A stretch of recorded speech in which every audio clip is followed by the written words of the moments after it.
Hello everybody, and Merry Christmas. Although I suppose Christmas is over now. Everyone's already unwrapped their gifts, at least in... No, I think so. It's already evening for me. Most people unwrap their gifts in the morning.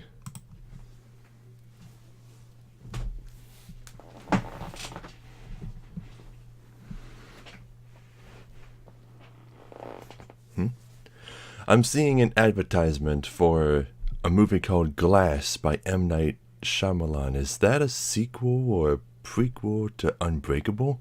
I love Unbreakable. That's my favorite M. Night Shyamalan movie. I gotta see that.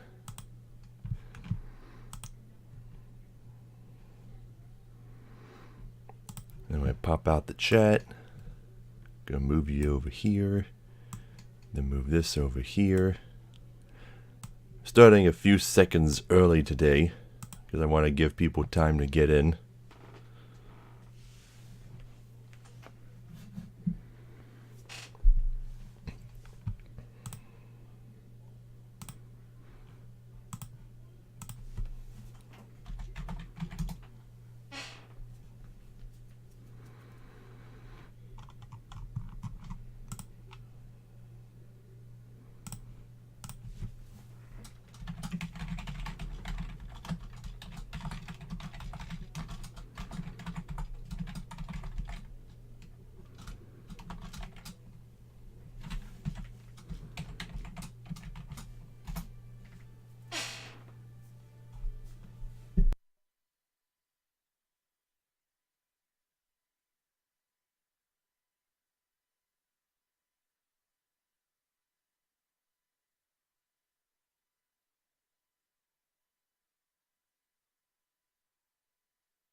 Okay, it's 8 o'clock. It's been over 2 minutes. Hey, Hoy. Hey, Kaze. Alright, let's do this.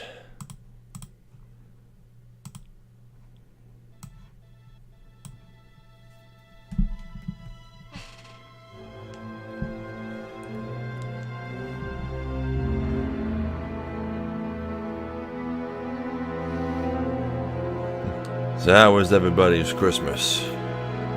You all get lots of video games? Sony Computer Entertainment America presents.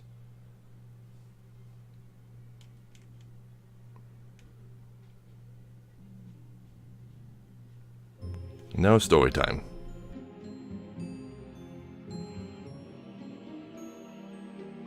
In a time long ago, there lived in the kingdom of Gallowmere a sorcerer named Zarok. This arrogant, pitiless man hated his fellow citizens for their simple and peaceful ways. So he raised an army of demons and set out to take the realm for his own. The king's champion, Sir Daniel Fortescue, led the militia into battle against this unholy horde. Songs are still sung of how he spearheaded the charge deep into the accursed multitude, how demons fell before him like wheat before the scythe, and how at last, though mortally wounded, he destroyed the sorcerer utterly. Fortescue went down in history that day as the hero of Gallowmere, and a time of peace began, which was to last for 100 years. And then the sorcerer returned.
Okay, so, lot to go over.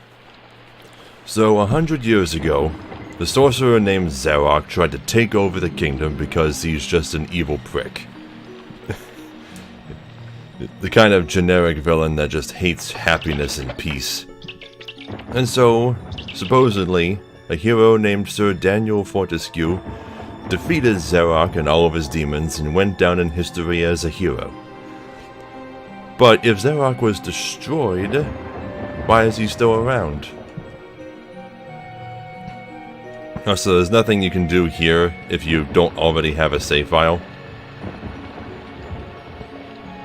If you idle long enough, it'll replay the intro. Yeah, so now Zarok is back and he's going around raising the dead and hypnotizing all of the citizens. Now let's see what really happened. That green slime is what resurrects the dead.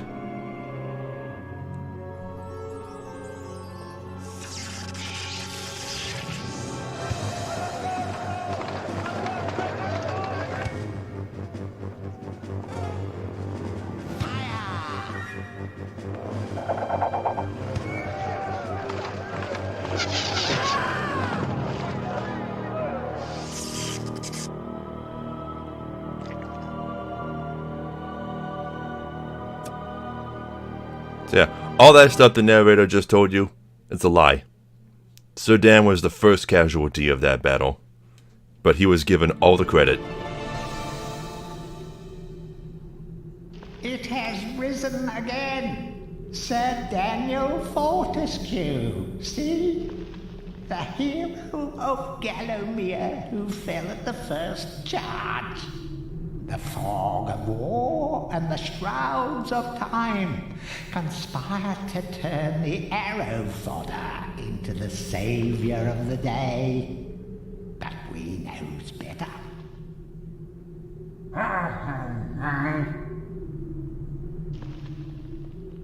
Let it alone. Fate has given it a second chance. A chance to forget the ignoble truth. A chance to defeat Zarok and live up to the legend. We hopes it does well. So yeah, so Dan didn't really kill Zarok, but now he's been given another chance to, and by Zarok's own hand, no less. Sir Dan's corpse was resurrected by Zarok's own spell. So that's pretty cool. And we get our first weapon, the sword. Swing it around with X. You can also use X to read these books, which will teach you how to play the game. Of course, you don't have to read the books. If you already know how to play the game, you can just speed right on into it. When you're ready to leave this crypt, you'll find an exit at the end of the hall. To unlock the gates, you must find a runestone and place it in the ornate hand set next to the doorway. It's talking about that gate, and there's a hand right here. It tells you need the star rune. Okay, throwing daggers, which are your first stronger ranged weapon. I say stronger because if you happen to run out of weapons for whatever reason, like if they all break or if they all get stolen, you still got your arm. Dan just rips out his own left arm and uses it as a weapon. You can club people with it, you can throw it like a boomerang and it comes back to you. But it's the weakest weapon in the game. It's only there as a last resort. And unless it gets stolen, you'll always have the small sword, so you don't gotta worry about that. And even if it gets stolen, you can always come back to Dan's crypt and there'll be another one. So it won't be lost forever. Now these are like extra lives. They're extra health bars. Right now I have 300 hit points. If I run out of hit points entirely, I'll die, but if any of the vials above my health bar have any amount of liquid in them, then I'll automatically use it to refill my health. And I can refill my vials over the course of the game. So the more of them I get, the more health and effectively the more lives I'll have. You'll see how it works. During your travels through the world of Gallowmere, you will collect many items. To look at your inventory, press the select button on the controller. Yeah, and that's what brings this up. Start brings up this menu. You edit the controls. Although, this is one of those games that only lets you choose one of 3 button layouts, instead of assigning the buttons yourself. Maybe the remake will change that, because for those who don't know, this game is getting a remake coming out next year. This game and its sequel, that's why I wanted to play it. Walk, run, toggle. If you have an analog controller, then holding the joystick in any direction will make you run. Tilting it slightly will make you walk. Or you can just use the D-pad. You can't run with the D-pad unless you double tap the button. So if you don't have an analog controller, you can still run. You just gotta double tap whichever direction you go in. And that's what I'm used to doing, is just double tapping. But it can be... Did we change much? Oh no. Didn't you see the gameplay trailer that I posted on the Discord a while back? The remake is going to be 1-to-1. Just like the Spyro and Crash Bandicoot remakes. Which is what I greatly prefer. You must be out of shape after 100 years lying on your back. Use the grip to get to grips with your new lease of life. Also, these gargoyle heads are great.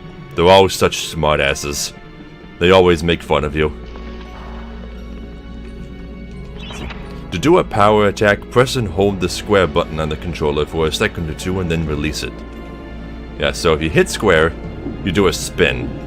Useful for hitting everything around you. And if you hold it in, you can charge it up. And when it's fully charged, you do a double spin, which probably does a lot of damage. I don't know, I can never hit anything with it. Feel free to have a paddle in the shallow water, but don't be tempted to go for a swim. Buoyancy can be a problem for those of a dead disposition. Yeah, so this game draws a lot of parallels to Dark Souls, or vice versa. Like, you play as an unwilling undead character. You can't swim. You collect souls in this game. You get a whole bunch of medieval weaponry. And your goal is to defeat a crazy old man with magic powers. In order to free everybody in the world from a curse. So yeah, lots of Dark Souls parallels. Also, throwing daggers are just as useless.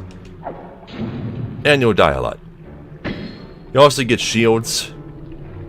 You can hold in the shields and walk around with them. There's 3 different kinds of shields in this game.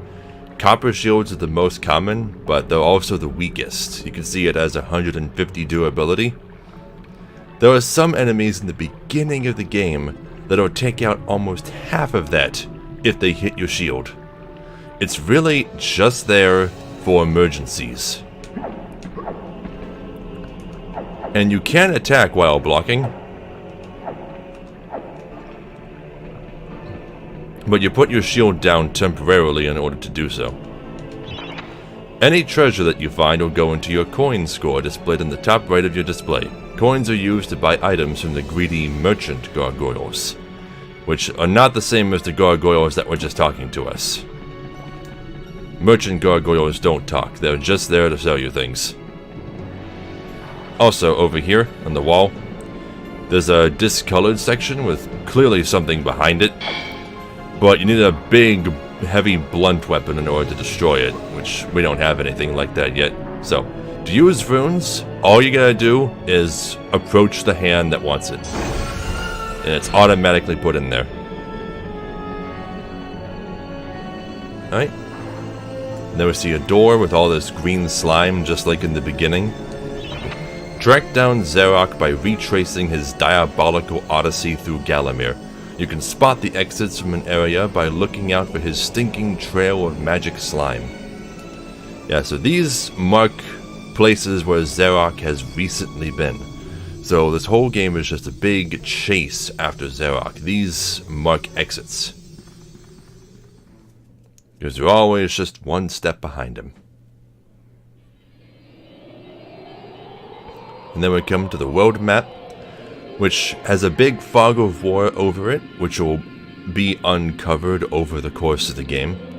Also, gotta save.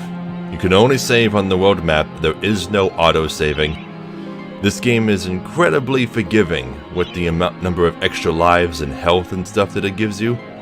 So, for the love of God, remember to save. You can at least do that much.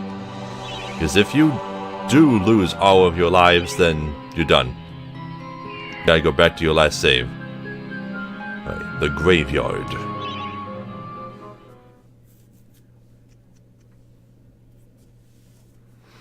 I believe this is the same graveyard from the intro FMV. Yeah, the sign says Fortescue. So this whole cemetery is named after you. Even though you're a fraud. Though it's not really your fault. I mean, you're not the one who told everybody that you defeated Zarok. You were dead. Yeah, but in this game, there's a place called the Hall of Heroes, which is like Valhalla. It's where the souls of great heroes who died in battle go. People who did amazing things. You didn't get to go there. So, the dead know the truth, but the living do not. Welcome back to your beloved Gallowmere. The stinking dead have risen up to dance with the lifeless living, and they want to do it over your dead body. Lifeless living. That's referring to all the people in the towns who've had their souls taken. Well, their free wills. Come on. Yeah, so zombies are the easiest enemies in the game. They wander around aimlessly. They only take a couple of hits from your sword. But don't let them touch you, because they do contact damage. In fact, just about everything does contact damage. Except for these little walking ants. They do nothing. They're just there to look cute. Like this game's version of bunny rabbits. Okay, this is a fountain of life. When you stand in it, it starts slowly refilling your health bar, and when your health bar is full, it slowly refills your extra health vials above your health bar. But there's only so much energy in each fountain, so if you want to use it some more, you have to re-enter the level. MediEvil 2 is a much, much, much harder game because every fountain in every level is permanently finite. Once you've expended a fountain, that's it for the rest of the game. So the whole game has limited health, so you gotta be super, super careful in that game. Maybe they'll fix that in the remake, because that was one of the biggest complaints people had about the sequel.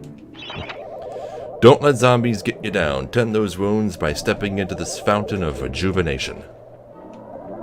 Okay, I picked up an earth rune a little bit ago, so I'm going to go ahead and put it in this hand here.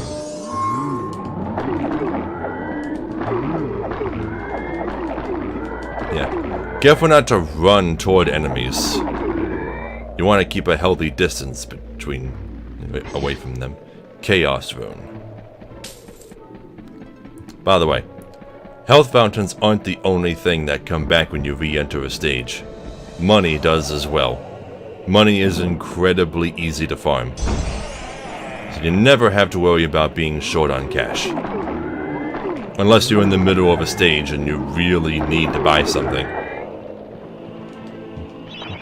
Remember, nothing remains hidden under the gaze of an angel.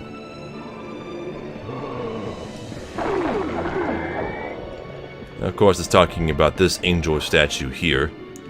Currently, it is facing the way we just came. Let's see. Be careful with this pathway here. The shadows make it difficult to see that first enemy I killed. Okay, hit the angel. Rotates at 90 degrees, and now we can get in here. The object here is the chalice. Every time you dispatch an enemy, the chalice fills a little more. Once the chalice is full, it is yours to collect and you will be worthy of visiting the Sacred Hall of Heroes to claim a prize. There is a chalice to be found in every region of Gallowmere, except Dan's Crypt. They are all hidden or well guarded. Only a true hero will collect the full set. Yeah, so that's this thing. So if you look up at the top of the screen, you see that we have a chalice meter that says 80%. That fills up with souls every time we kill an enemy. But it also empties whenever you kill an innocent person. Or whenever an innocent person dies. It doesn't have to be by your hands. So you need to protect the innocent. If too many innocent people die, the chalice will become unobtainable. And you'll have to do the stage over again. Okay, now I'm going to go down that other path in a bit. First I'm going to go down this way. The living world lies beyond these skull gates. The master of the Hilltop Mausoleum, the stained glass demon, has possession of the skull key. The stained glass demon is one of the coolest things in this entire game. It was the last thing you did in the demo, and it made me want to play the full game so badly. I don't remember where I played the demo. I think it was on... was there any games that came with the demo, or did I just play it on a sample disc?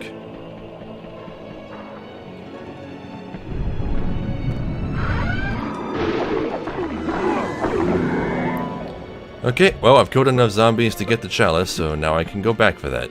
And then I can go down the other direction. But first, there's a hidden chest of treasure that you can get right up here if you hop up here.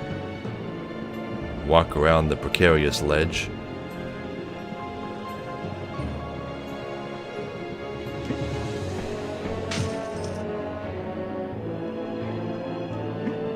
Yeah, I'm using the exact same settings that I used for Final Fantasy VII. Yeah, I can't believe how well it works. Yeah, but now, before I hop down this, another cool feature that I want to show, something that Dark Souls probably could have used.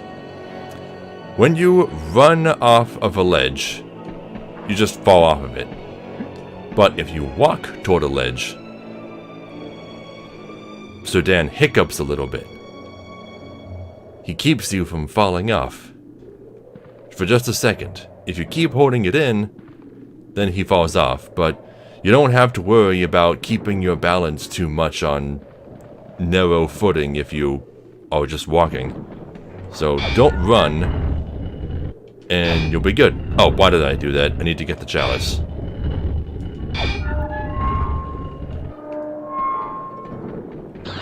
There, now I got it.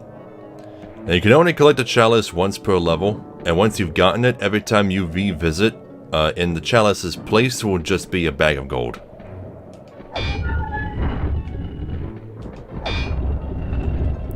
Okay, now we're gonna go this way.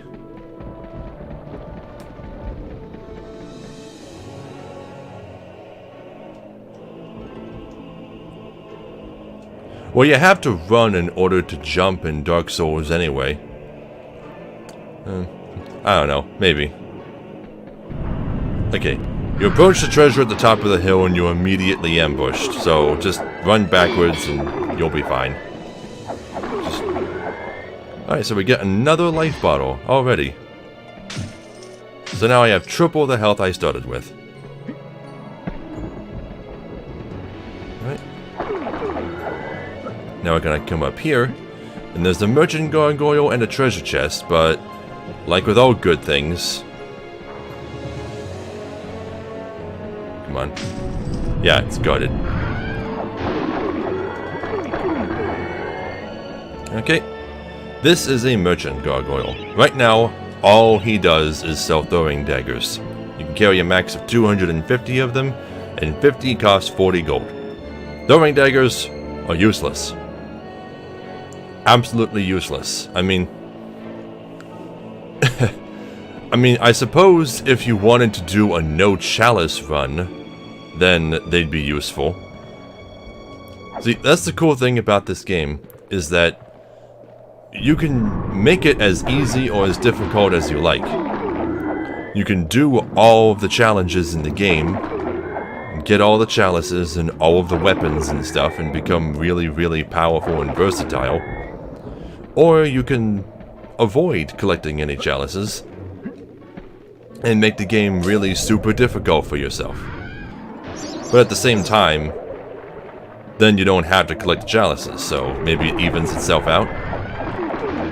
Of course, it also means you gotta use throwing daggers. Possibly your own arm as a weapon at some point. Okay, this chest has another copper shield in it. I'm gonna show you how this works. I'm gonna let this zombie hit me a couple times. Yeah. You see how quickly that drains your shield?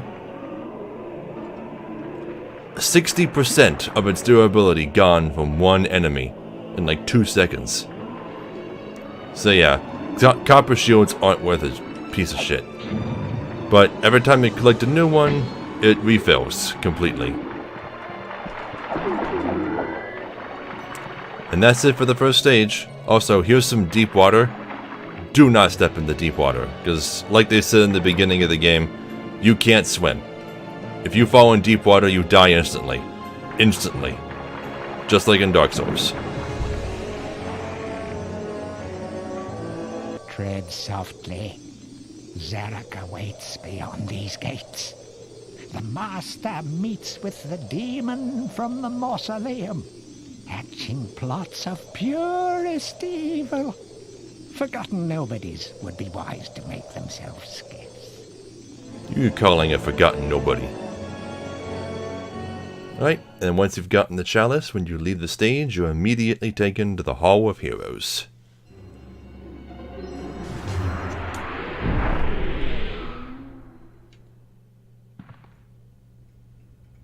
Welcome to the Hall of Heroes, where the bravest warriors from history spend eternity, feasting, singing, and arm wrestling. If they think you're worthy enough, you may be able to persuade them to give you a new weapon. I mean, yeah, the gargoyles all have the same voice actor, but they have so much personality. All you really need to do is... Canadian? Is that the accent you think they were going for? Huh. Anyway. To pay homage to the heroes, stand in front of their designated statues and await spiritual guidance. Yep, so like this statue over here, it's glowing green. It's got a little picture of a chalice in front of it.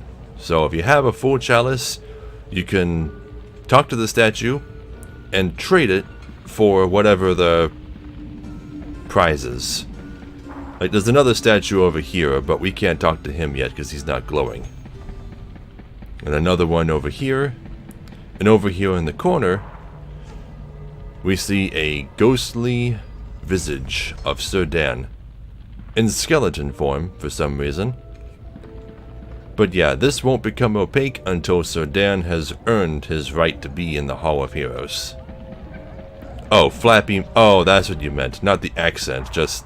He reminds you of a South Park Canadian. Okay, that's what you meant. Only when you are truly worthy as a hero will you be able to ascend to the higher level of this hall. When you have paid homage to all of the heroes in the lower hall, the ghostly stairs will then become solid. Yeah, so... Can't go upstairs yet. Now, if for some reason you can't figure out what to do when you get here, like, you may notice that the statue is green. Is the statue looking at me? No, must just be a illusion. If for some reason you can't figure out what to do and you go to leave, you'll get this message. Leave Hall of Heroes without collecting gift? Yeah, that reminds you that there is something to do here. So now we're going to talk to this guy over here, and be warned, he's very British. I mean, he talks very fast and has a kind of a high-pitched voice. So just be warned. Captain Fortescue, it's me, Canny Tim. Does the battle go well? How I wish I could fight at your side again, sir. But hold, You could take my crossbow. It's got rapid fire and you can ricochet the darts off walls to shoot around corners. I used it at the Battle of Gallowmere. After you were slain, I shot Zarok's champion, Lord Kardok. A clean kill through the eye at some 1,000 yards. Yeah, so this guy, he seems like a wimp, and he clearly looks up to Sir Dan, and Sir Dan looks down upon him, so he must not have been all that special or important of a person. But he showed tremendous bravery and had a lot more accomplishments in the battle against Zarok than Sir Dan could have gotten, since he died immediately, that he got accepted into the Hall of Heroes, low tier though he is, and Sir Dan didn't. So this must be really awkward for them. Yeah, but if you happen to have multiple chalices, and there are multiple, or if you happen to have a chalice and there's multiple glowing statues, then you can see what they want to offer you, and hit no, and choose whose reward you get. Although sometimes they won't tell you what you're gonna get. So right now, he's offering us a crossbow, which we want, because the crossbow is amazing. It's like the best ranged weapon in the game. And you get it immediately. Not that there's anything clever about shooting someone in the eye, sir. Oh, goodbye, sir. Crossbow. Yep. And then he stops glowing because the chalice is no longer in our possession. But now we get this. The crossbow is really cool. It's one-handed, and you don't have to reload it, although you do have to buy bolts. And it's got rapid fire. It's pretty awesome. And you see that little green firefly dancing around it? Whenever Dan is facing an enemy within range, the firefly will fly off and fly around the head or body of the target. It's this game's lock-on system. It's actually pretty neat. And if there's multiple enemies in range, you can hit L1 to switch between them.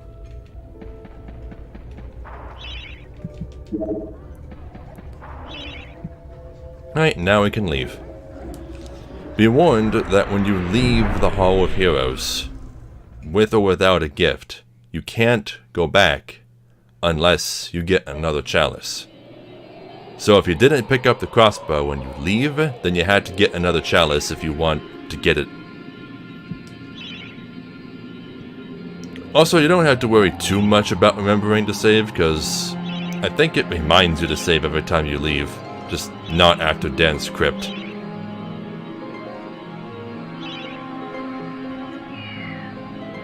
Alright, next stage. And for this stage, I'm gonna try and find a quiet corner and do a musical highlight, because it's got an awesome song. Cemetery Hill. There's even a remastered version of the song on the soundtrack. That's how good it is.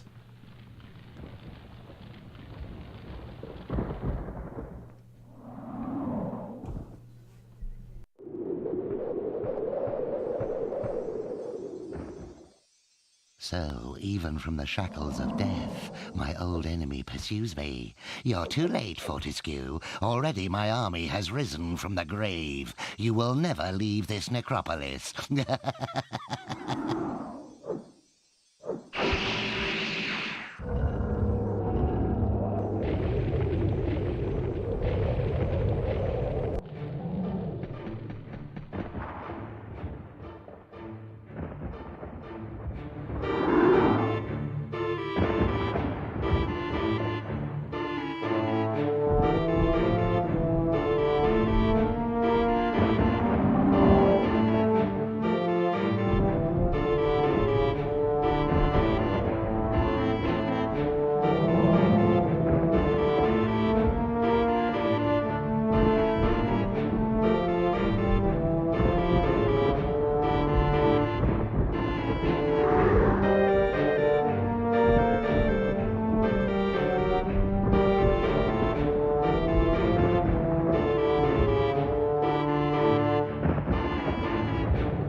Sorry, forgot to unmute.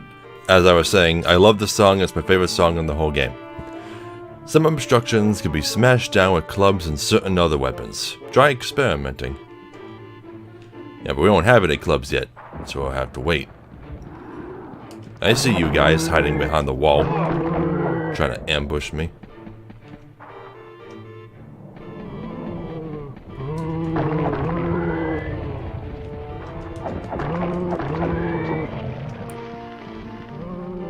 Okay, you see that chest over there with the skull and crossbones on it? Try and get a bunch of enemies near it, if you can.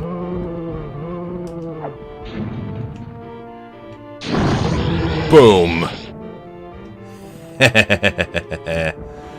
Be warned though, not all of these chests are helpful. It didn't hurt me, but it did push me, which in certain areas of the game can be really bad. And explosions aren't the only things that you can find in those chests. There's also like dragon spirits, and I think there's one that just plain hurts you. But you gotta be careful with them. They're not always good. Can I lure a zombie into the fire? No, I can't. Okay. But I can get them caught on fire. That is something I can do. Okay, you see that little jagged vial there? That restores health. It's not a life bottle. Those are permanent. These come back and they just refill your health like the life fountains do. But you can't collect them. They're used instantly upon picking them up. And I've got almost full health. So I'm gonna leave it there. I'm gonna save it. Hey, come on. Okay, so now that I have a crossbow, I can buy crossbow bolts. For some reason, you don't start with the maximum number of bolts that you can carry. I guess just so that you can experiment with buying bolts. Anyway, I'm gonna buy 50 more, so I'm close to max and then leave it at that.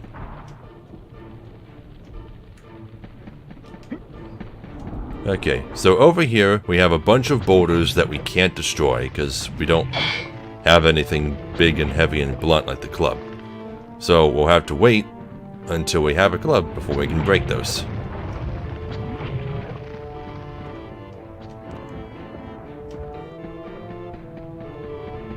Okay, so next we're gonna come over here and kill some more zombies.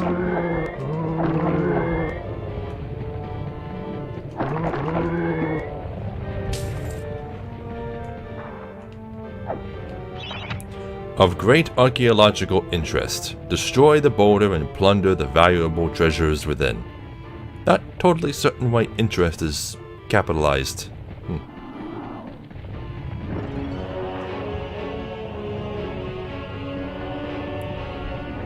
Okay, so our next order of business is to actually climb Cemetery Hill.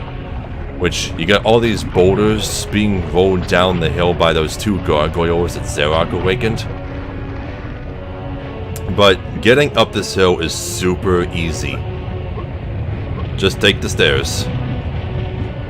If you hug the wall, you can avoid the boulders pretty easily. But watch out for the red ones, because they go down the stairs. The beige colored ones just roll over them.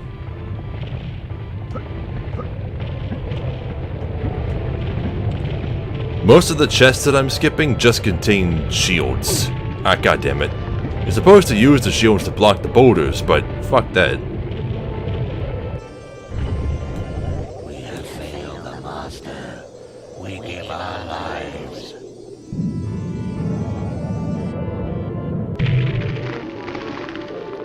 Yep, so when you get up here, instead of just, fighting you, they deem themselves failures and commit suicide. They just self-destruct. How long is the game? Well, I think there's like 20 chalices.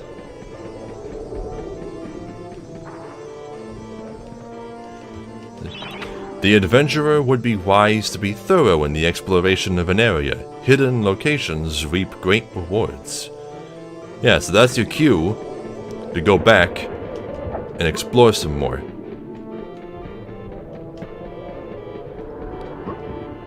Yeah, so there's a chest right here, which I believe just contains a shield. Not really anything special. Yeah, but now that there's no more boulders, we can go around collecting all this stuff.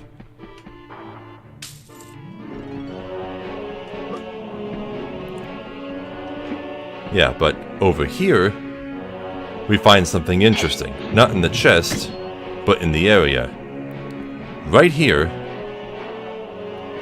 is the wall that we couldn't get past earlier because of the boulders. We were above it. So now we can just drop in there and get the stuff that's in there. But there's a couple of big enemies in there. They may be headless, but they are tough. I call them hunchbacks. I don't know what their official name is. Now is probably one of the only useful times you use a throwing dagger, but they don't have very good range. Even though the firefly is flying around it, the throwing daggers don't reach.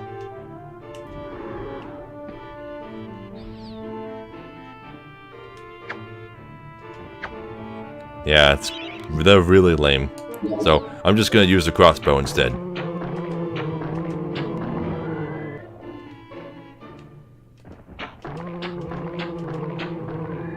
And that takes care of them.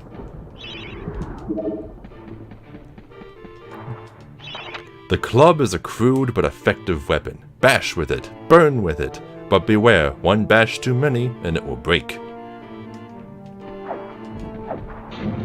And we've got the club. So now we got a big old great club. It's pretty cool, but it has durability unlike the sword.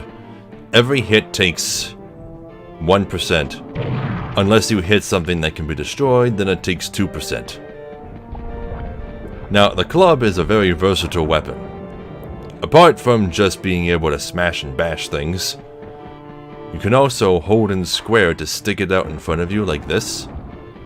You do that at a fire, and you turn it into a torch, which you can use to light other things on fire or enemies on fire. And it doesn't take up any durability for some reason. Yep, so now I just bash the boulder and now I can explore this area. Most people mistakenly believe that they can't get into this place right away. They think they have to wait and come back after they've gotten a club somewhere else. But no, you can just drop down to the other area where the hunchbacks were and get one.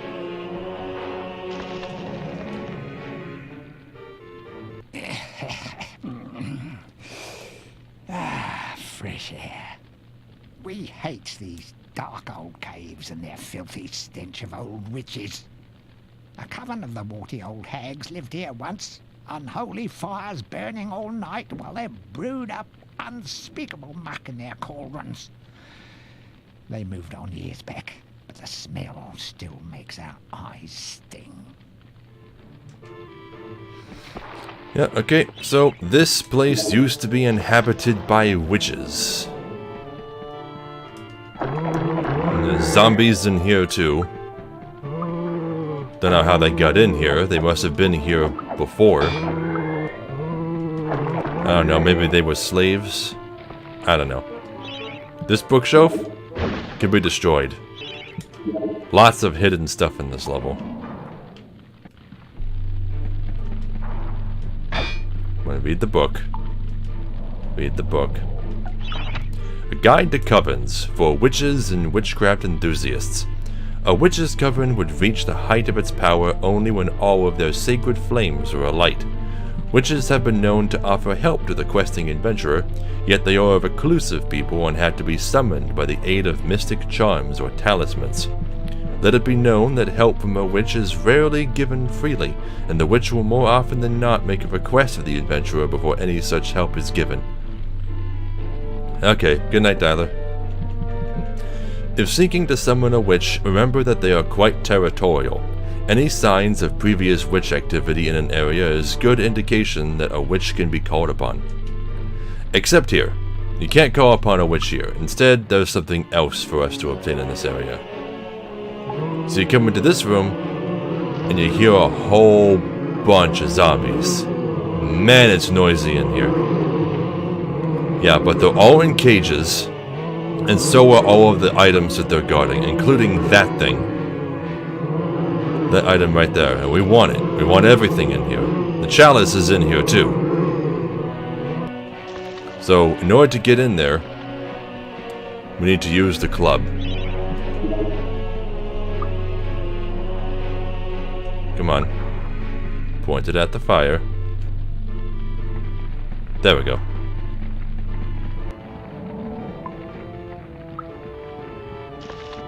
Okay, now I'm gonna light this thing, and then I'm immediately going to leave. And switch weapons. And take out all these zombies one at a time. Try and be safe about it. There's hunchbacks in here too. Alright, got the chalice.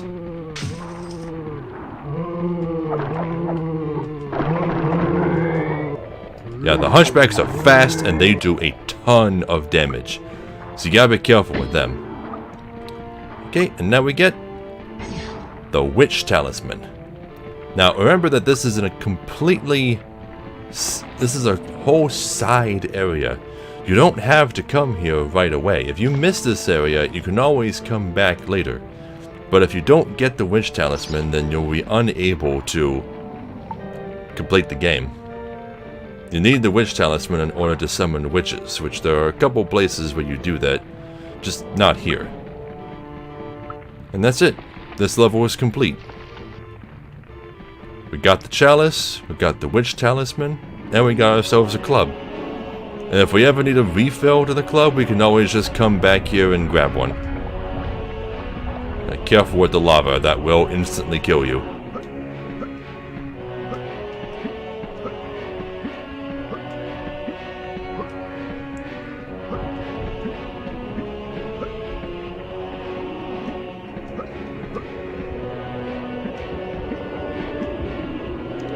Alright. Now let me just top my health off. I guess I'm already at full health. I handled that Witch's Coven very easily. Alright. And now we go back to the Hall of Heroes.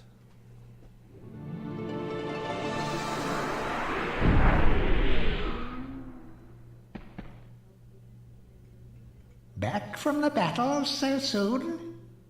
It must think it is a hero by now. But only a true hero is worthy of a place in the Hall of Heroes. See the ghostly statue of your fraudster self? When it has turned solid, a true hero you will be.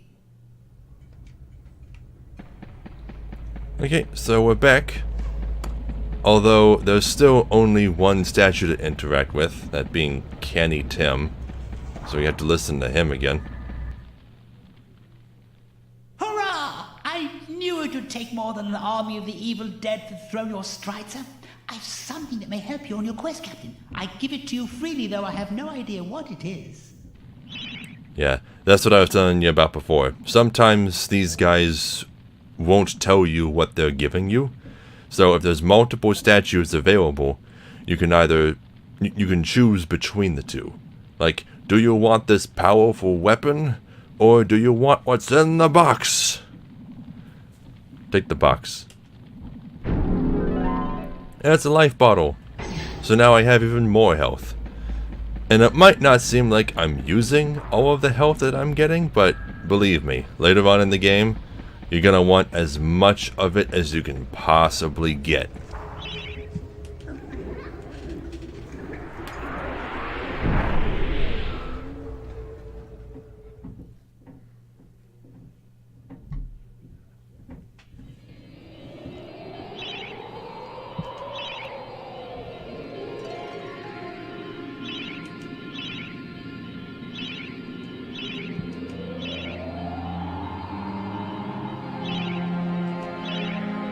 No, I don't want to replace Cemetery Hill.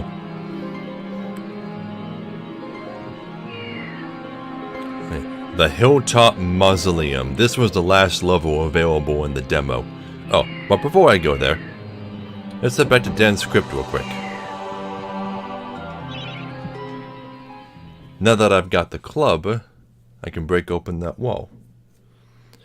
Now the thing about the club is that there actually is an upgrade to it, an indestructible one called the Warhammer, which is made of iron and doesn't break. But when you get the Warhammer, that doesn't mean the club is useless. Since the club is made of wood, you can still light it on fire.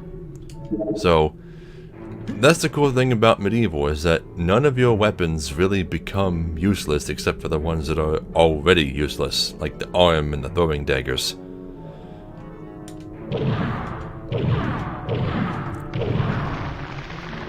And we get another life bottle. And 2 chests, which are worth a total of 100 gold. And since those come back every time, if you're willing to spare the club durability, or just use the Warhammer once you get that, then you can farm gold real easy. I mean, you pick up 2 bags of gold just walking through the area. Oh. I guess you also have to pick up the rune every time. Which means you can pick up this gold over here too.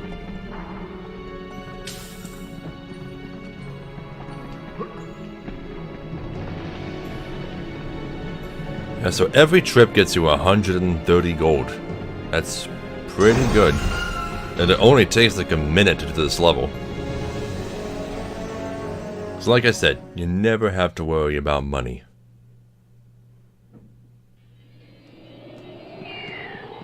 And if you ever get really low on health, you can just play the graveyard over and over again and use its health fountains.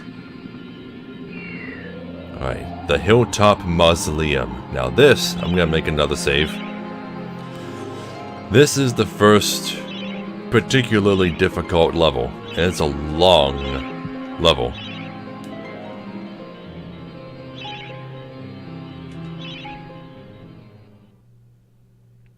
Have I mentioned yet that this is one of my all-time favorite PS1 games? That's why I'm playing it on Christmas.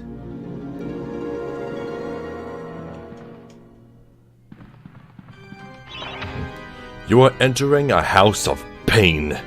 Rumors abound of evil doings in the secret catacombs below this very hall.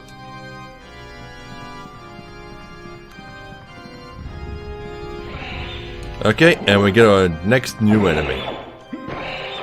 Jersey Devil? Oh yeah, I'm definitely gonna. I love Jersey Devil too. Okay, so imps. There's 2 kinds of imps. There's the kind that run around in circles with torches. They just try to hurt you. They're just like normal enemies. But then there's the unarmed kind. Stay away from the unarmed kind. Oh my god.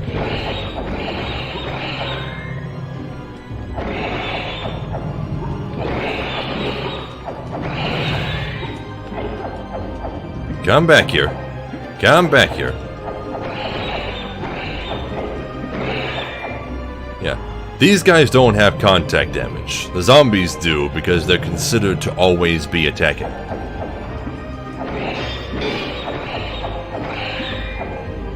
Yeah, but you see this room here? This is the room we want to get into right there.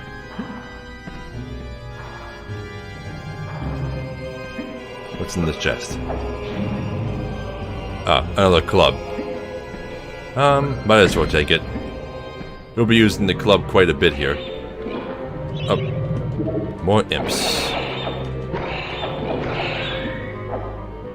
Okay, now all of these holes that the imps are hopping out of can be entered. Some of them have treasure, but you want to be careful. The rest of these lids that weren't popped open by the imps can be destroyed with a club,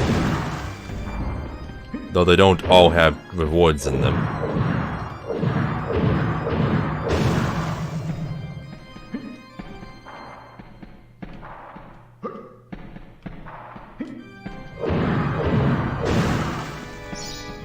Energy vial. Okay. Didn't really need that, but I didn't know it was there. This last one, the one that's glowing, is the way to go, because there's no other paths to take and this gate is closed.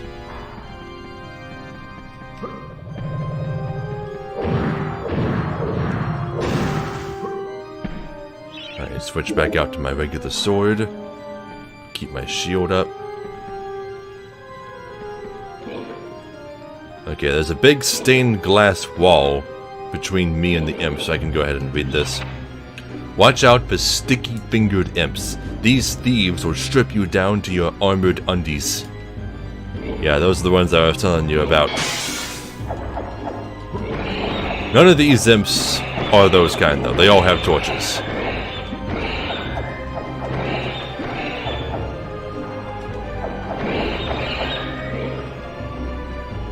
I could have sworn... Yeah, there you are. I'd rather not have to do this place more than once, so I want to get the chalice in my first visit. Okay. Now I got all these stained glass spikes. Stained glass spikes. Why don't more games do things with stained glass? I mean, really, Kingdom Hearts is the only other thing that I've seen really use it as a... like a design element.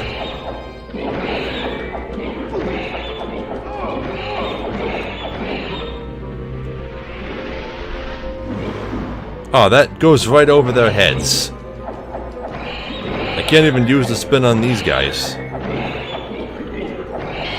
Come on, die already, jeez. Okay.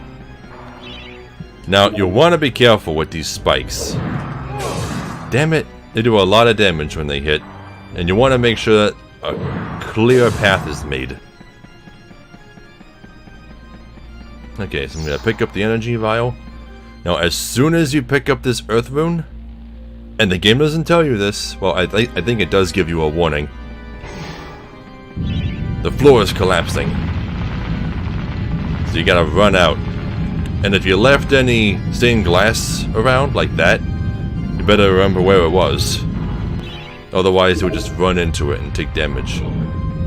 Now, you don't have to worry about this floor collapsing, only the hallways collapse.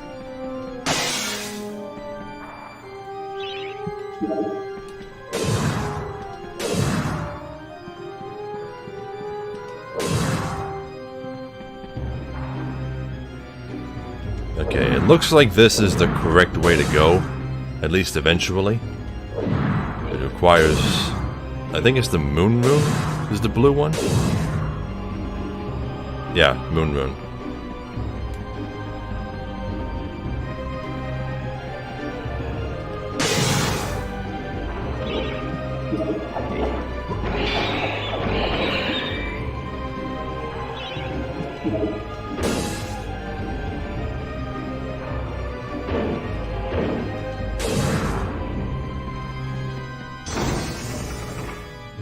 Okay, so do I want to drop down there just yet?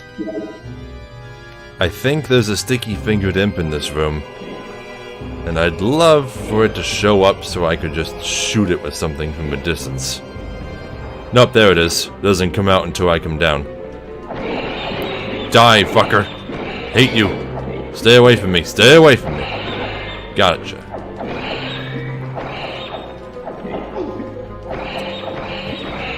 The unarmed imps will steal your stuff. I hate them. If they do steal something from you, you can get it back as long as you kill them, but as soon as they go back into their little tunnel, it's gone. So if it's a unique item that you got from the Hall of Heroes, like the Warhammer, you're not getting it back. You're gonna be stuck using clubs the rest of the game. So that's why they're such terrible enemies. Meadow Nate. Hi. Yes, this is one of the best PS1 games. The stained glass demon is the master of the mausoleum. His wretched soul lies preserved inside a frozen glass heart. Shrouded in a veil of darkness beneath the mausoleum, you will find this pre-frozen menace. Stay away from me, little ass. No, no! Fuck! Got my sword back. Fuck those guys.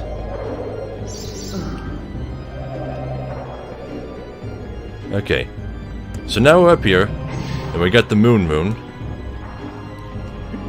And over here we see a big stained glass window of some kind of creature. Okay, now that opens. The floor seems to have a design that resembles some kind of Medusa. I don't know who or what it's supposed to be, but it doesn't resemble anything or anyone we meet in the game. So I'm not really sure. I guess it's just that it looked cool. There's also this guy. Can I talk to you? I don't think I can talk to you. The would-be Phantom of the Opera longs to play a new tune, but he seems doomed to repeat the same chords of despair over and over. So we need to bring him some new music. Hey you, can you, like, repair my club or something?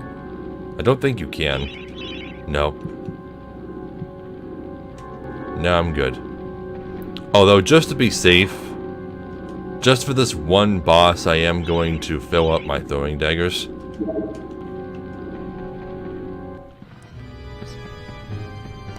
Yeah, so even though you can put off getting the crossbow, you don't want to. Trust me. You'll want it for this first boss.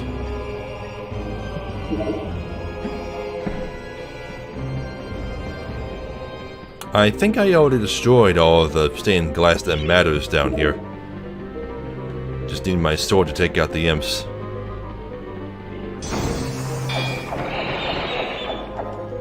Get back here. I think that guy's stuck. Did my light bulb go out again? Hold on. Let me kill this guy. I can't kill the imp. Fine, let's just do this. There. Now I can get the chalice.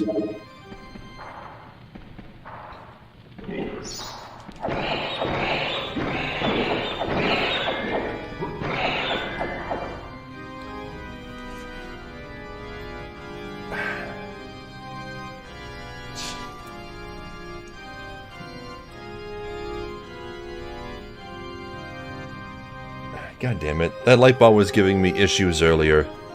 I loosened it and it came back on, but now it's off again. I don't know what's wrong with it. I'm gonna have to get a new bulb, I think. Anyway, so just like before, you get the sheet music, you gotta run away.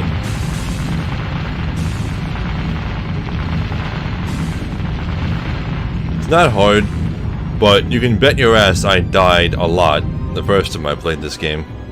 Because I didn't know the floor would collapse, and I actually hid on the little ledge where you got the sheet music. Okay, so now we can go even further into the basement. Now you don't have to worry too much about this stained glass. You don't have to break most of it. You just gotta push this little block with the fire on it. Throwing daggers? Ah, I guess I didn't have to buy them. Yeah, oh well. Oh, but there is something over there. What is that?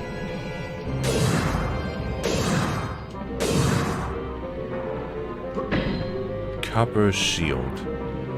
Wait, I don't think I want to do that just yet. I'll be back. Let me go give the sheet music to that skeleton dude before I shatter the stained glass heart.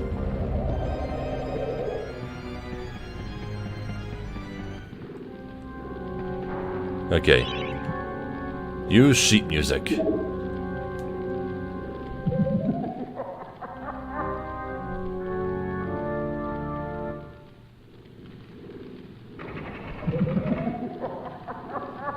And I guess that was all that was required to help him rest in peace. You got 150 gold and another chalice. Awesome. Alright. Now let's go shatter the heart.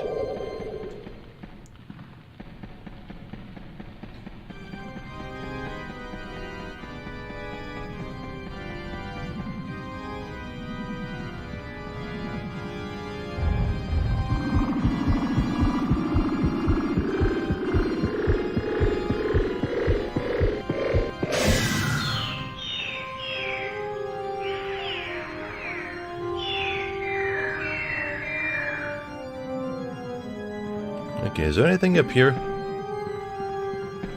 Guess not.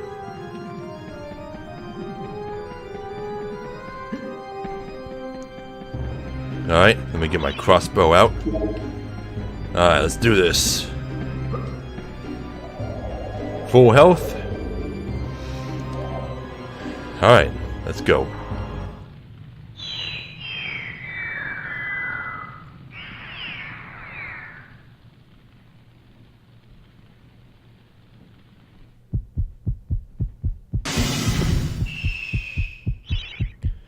The demon's heart is his only vulnerable point.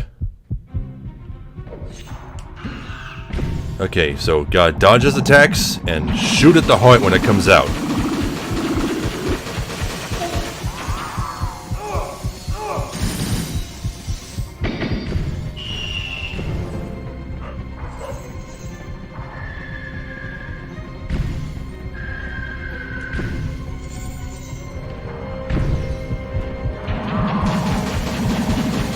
If you happen to run out of ammo, you can always use your arm. This attack is unavoidable.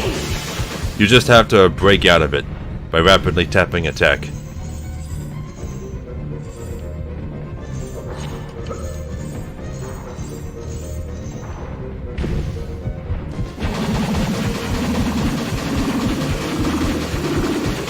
Got him. Easy. Because I got the crossbow.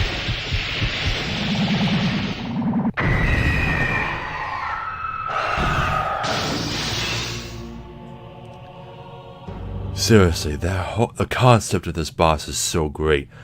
I love how he shatters to pieces when he falls to his knees. Skull Key.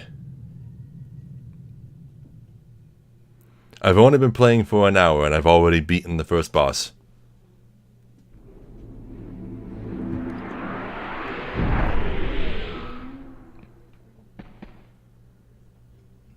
It's the Hall of Heroes shopping mall.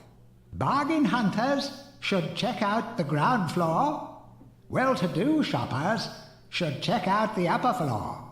That's where it's at. Shopping mall.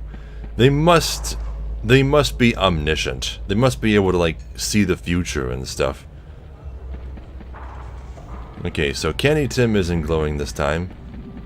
And the stairs are still ghostly, so I guess it must be this guy over here. Oh, he is looking at me. I wasn't seeing things before. His head's turning to face me. I never noticed that.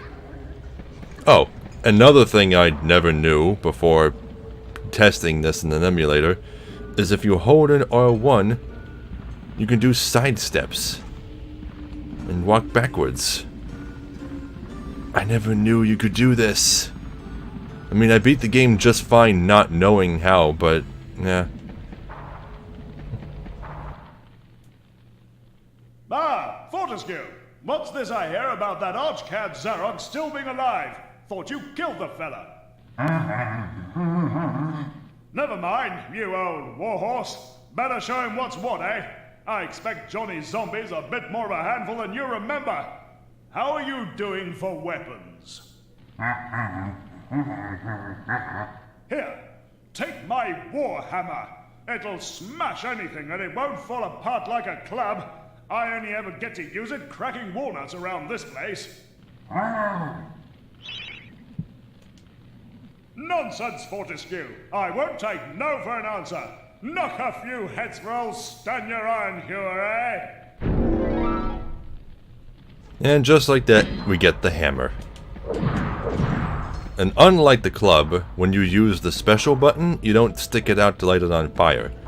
You do this. You send out a shockwave, just like the kind that you get from those chests. Just, it's not as strong, and it takes a while to charge, but the hammer's got infinite durability, so it does come in handy once in a while.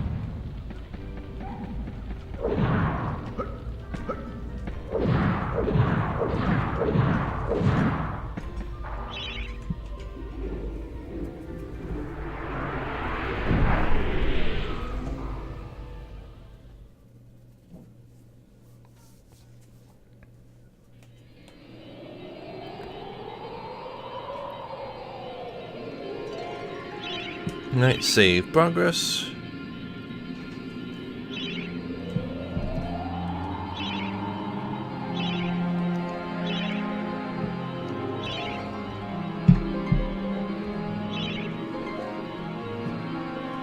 Okay, so now that we have the skull key, we can open that doorway pass on the cemetery. But the weird thing about this game, though, if you actually take a look at the artwork for the world map, you can see the actual layout of the path that we traveled. Like, the hilltop, the cemetery hill, and all that stuff. Like, there's the river that we crossed, right up there with the bridge. Yeah, everything that's in the levels is visible on the map, unless it's a completely indoor location.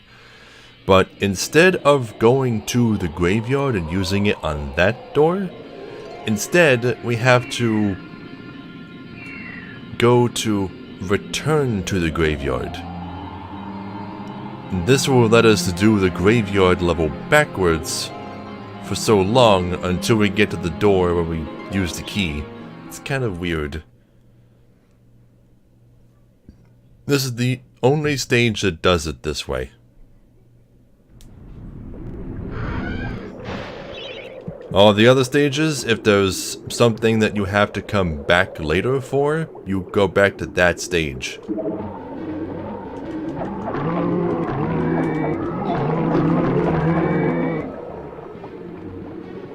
Yeah, and here's the river that we crossed before. It will break apart now if you try to walk across it. So, jump.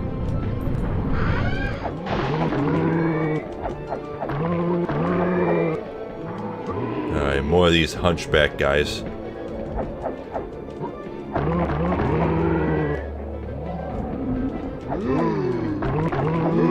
Luckily, they can only run in a mainly straight line. Yeah, there is something to that river. I'm gonna come back for it later, after I've killed a few enemies.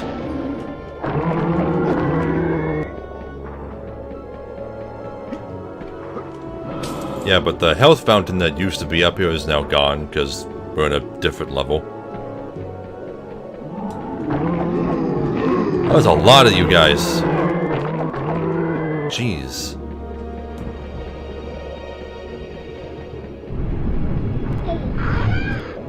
What? The coffin hurt me? Okay. Oh, wasn't there another zombie? I guess I killed it. Yeah. Let's see. Come up here. Any more coffins? Ooh. Silver shield. Here we go. This is the best shield that you can just find in treasure chests. It's much better than the copper shield. But if you ever need the copper shield, you can always switch back to it. Like in case you completely lose your silver shield. Silver shields are, of course, rarer than copper, but still. I rarely use shields as it is, though.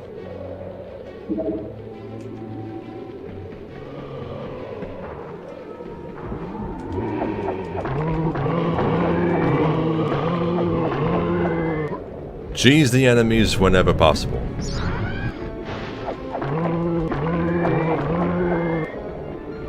Use elevation to your advantage. Like a true tactician. Oh, I wish I knew that was there. Oh, jeez!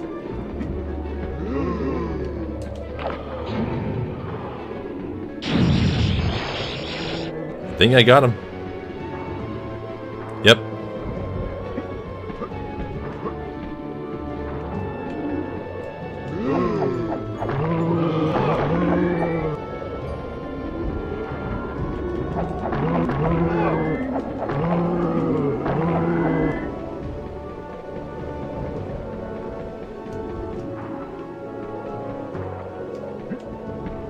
Okay, there's the door we used the skull key for.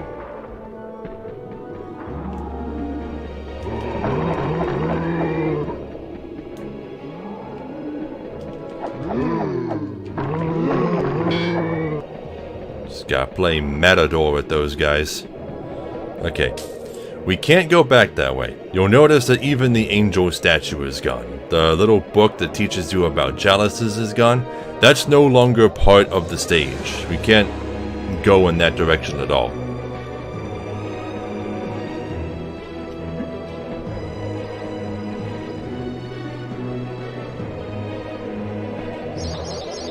And instead of treasure, there's now a life fountain.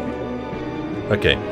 Now before we go through the skull door, or use the skull key on the door, whatever the door is called, I'm assuming it's called the skull door if it takes the skull key. Yeah, before we do that, we're gonna go back to the river.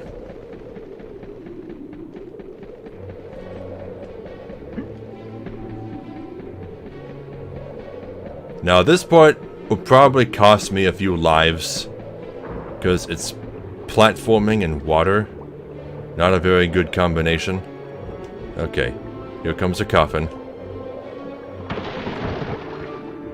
Oof, oof, I did it. I could have sworn I was gonna die. Okay, so now I gotta jump over to this platform over here. Luckily the camera adjusts itself. And hop. And look at this. Look at all this treasure.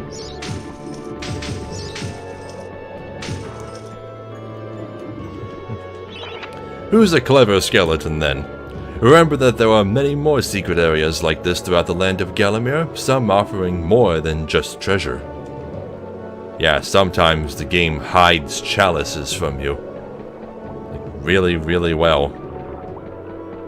It's not playing nice.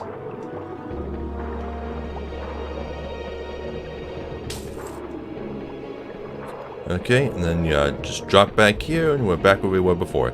I guess I forgot where it dropped you off at, so I was just being careful. I could have taken that right away. The start of the stage.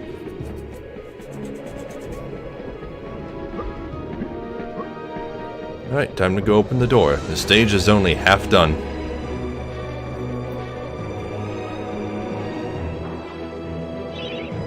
Skull key.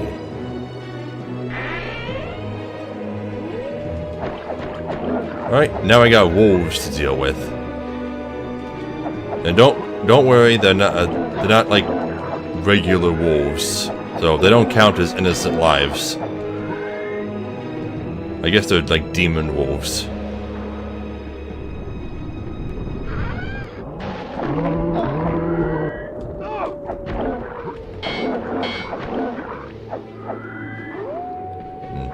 Undertakers. Star rune required.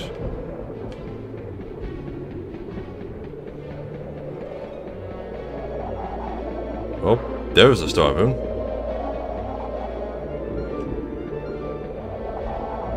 Ah, jeez. I didn't see you.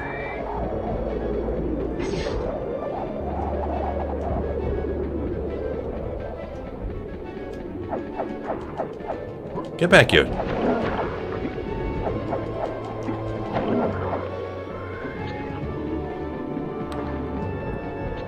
Okay, and just like with regular water, slime will also instantly kill you. Just in slow motion. You'll slowly sink into it.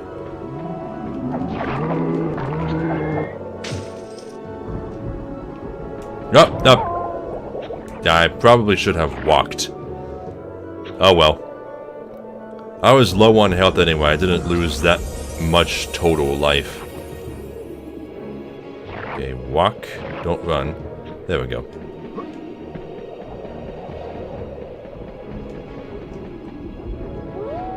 Yeah, so that was my fault I died.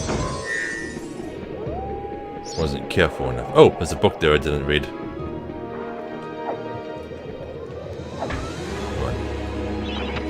Want to be faster on your feet?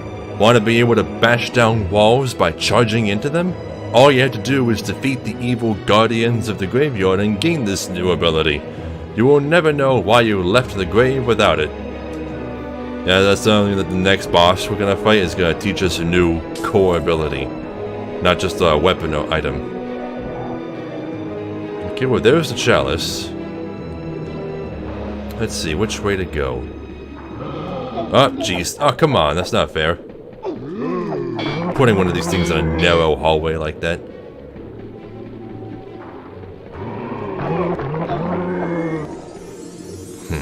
Well, I died again. Hate these guys. Okay, so you come here, and all you gotta do is jump, and it takes you out to this other area. Now be careful, because you don't want to fall.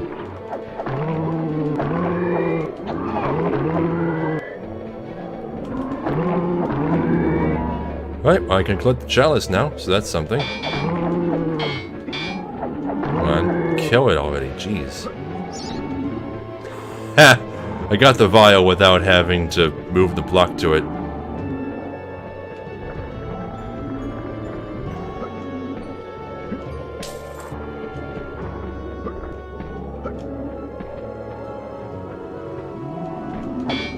Oh, I didn't want to do that. I was trying to attack.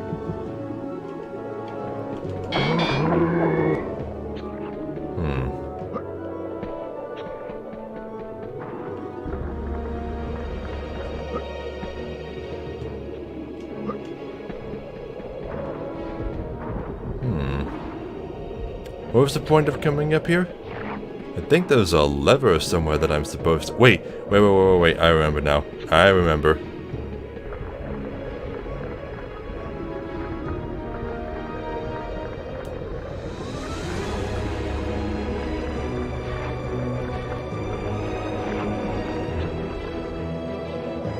Okay, we're making a bridge. That's why I can't push this one all the way to the left. Otherwise, I'd be stuck.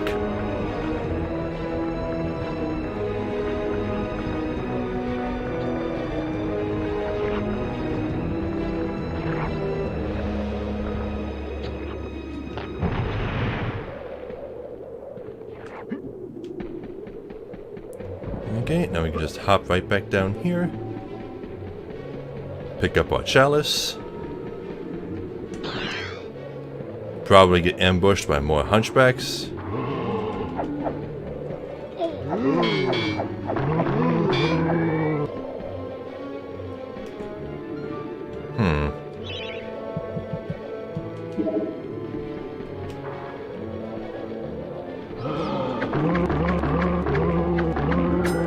I can't believe I found a use for the throwing daggers. And also for walking backwards. Come on. They get staggered by every attack, so I don't have to worry about them catching up to me. Just needed to use a little ingenuity was all.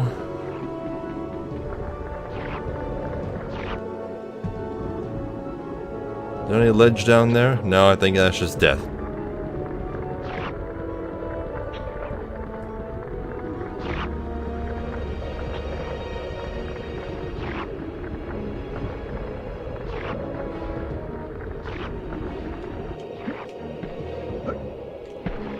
Come on. There we go. Full health, full vials. Full bottles. I guess I should call them bottles since that's what they are, not vials.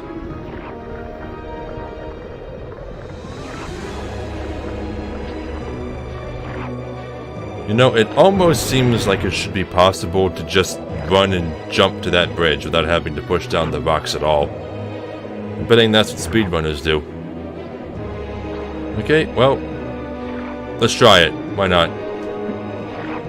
Yeah. Okay, boss time. Prepare to battle the Guardians of the Graveyard. More gargoyles, only this time they're a little different. These ones are like ghost gargoyles, and they can teleport. Damn it. They can only be damaged when they're opaque. Damn it. Okay, I'm gonna try using the crossbow instead.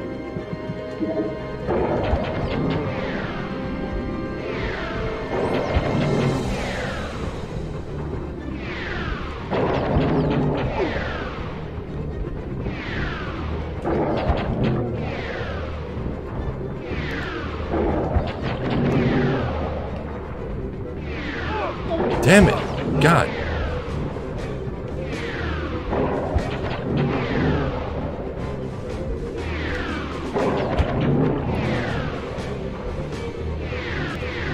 What the? Okay. I think the camera zoomed out too far and it caused the game to lag.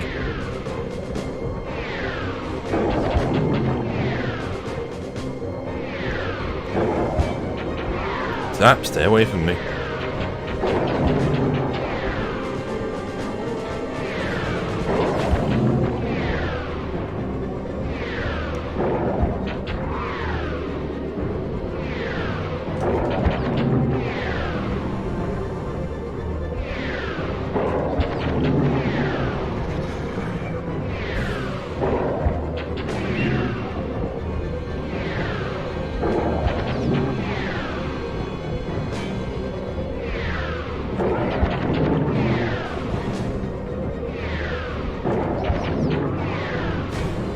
Alright, almost got him.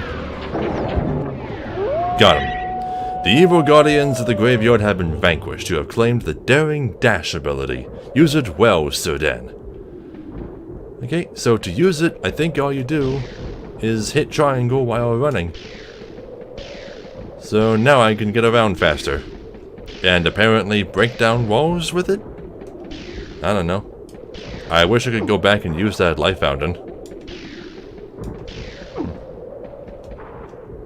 Yeah, but since we've beaten the guardians of the graveyard, which I'm assuming are there to keep people out, although they were trying to keep me in, possibly under Zarok's command. But we are out of the graveyard. Now we can go out and explore the rest of the kingdom of Gallowmere. All has changed outside the necropolis. Paths go this way, paths go that way. Nasty, painful death waits round every turn and over every hill. Bon voyage. You're going to die. A lot.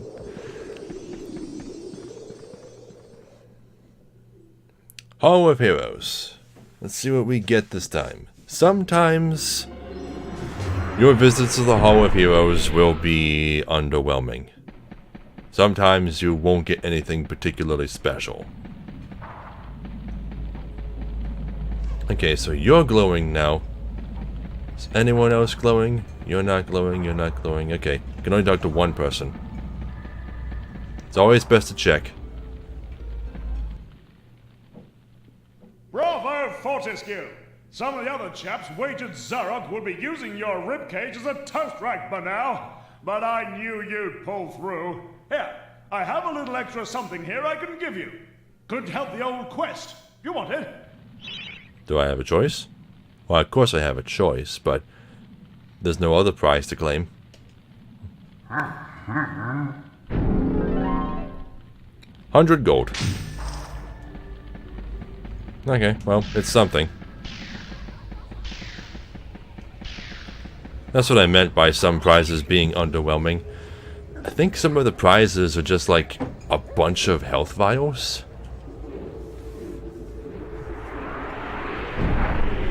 Which, that tells me that they didn't plan on people going back and reusing life fountains.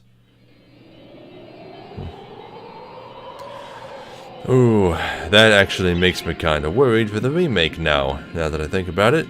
Because what if they make life fountains unreusable in both games?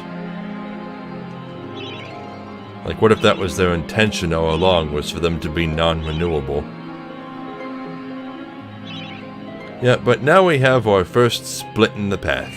We can go to the Enchanted Earth, or we can go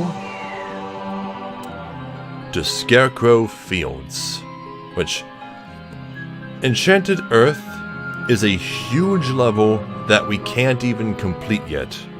So, no point in going there just now. Scarecrow Fields, on the other hand, is a place that we have to go. It's the only place that we can really complete at the moment. But man, oh man, is it a rude awakening after you get past the prologue that is the necropolis.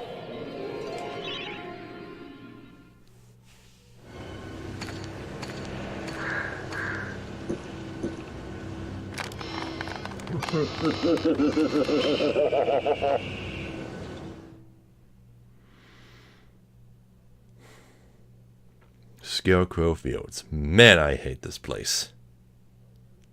It's not the worst level in the game. It can be a son of a bitch. The scarecrows are almost unstoppable, so don't be a hero. Try trapping them while you make your escape. That's what it says. But if you want the chalice, you kinda gotta kill them. Also, kill the crows, because they can hurt you, but it doesn't seem like they give souls.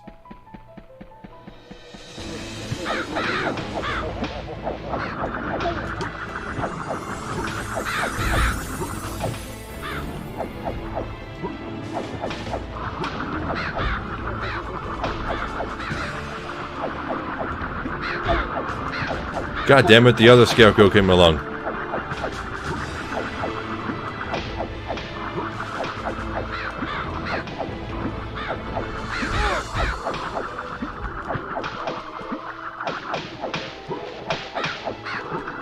I wish I could see how much health they had.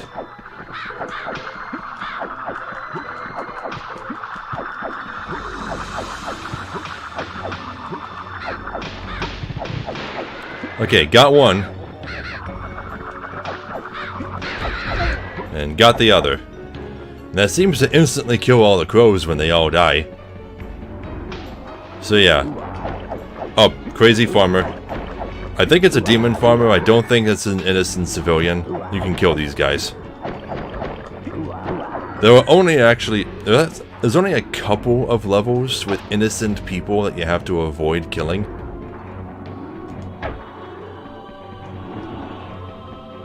Can I push this out of the way or something? There we go. Beware of mischief makers and metal machines. Who knows what dark sorcery brings their metal limbs to life? Clockwork, perhaps? It would be good to see the back of such menaces. I need the moon rune for that.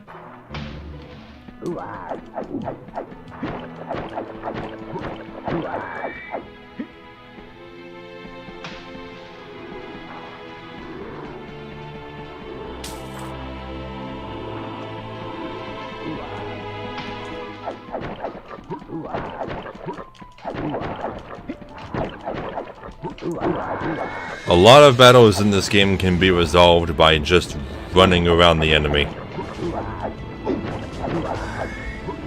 Of course, it's not always a viable solution.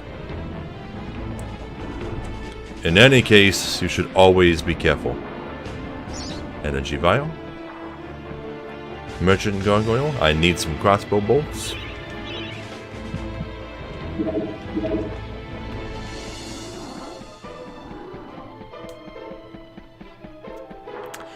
I want to try something.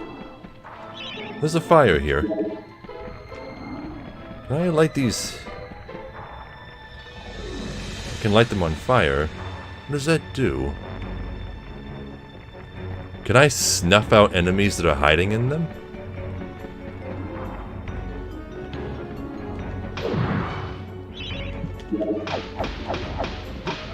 Huh. Anyway. Go ahead and get out your throwing daggers, because you don't want to waste your bolts on this. It's a big machine. You can try to attack it all you want, but you won't do any damage. Wait until it gets close and run between its legs. There's an imp controlling it from behind. Come on. Target the imp.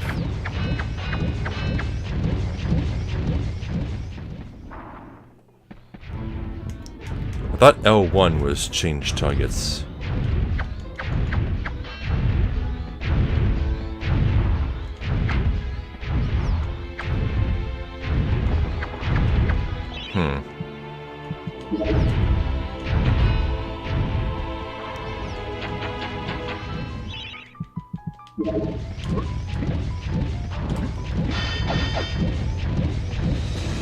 Never mind.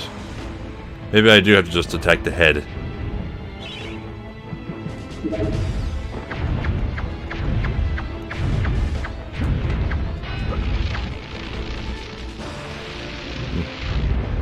Oh, wait. Maybe now that the head is gone, now I can attack the imp? There we go.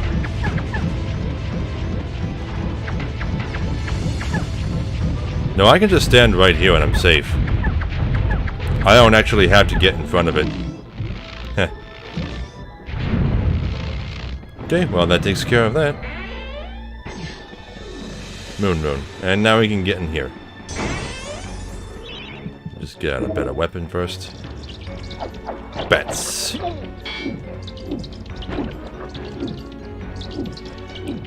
Come on. Get out of here. Find a club and an earthworm.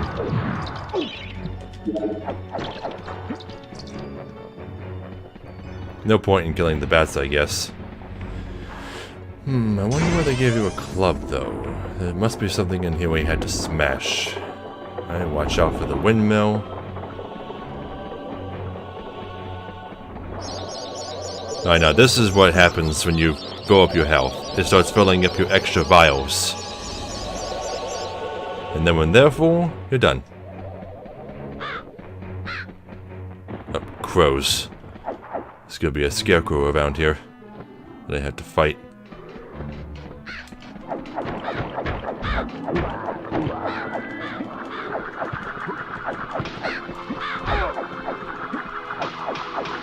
Ooh!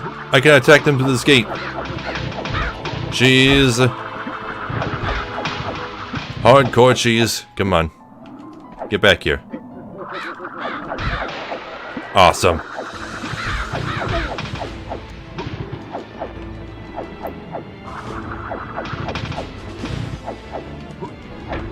Come on, fuck you guys.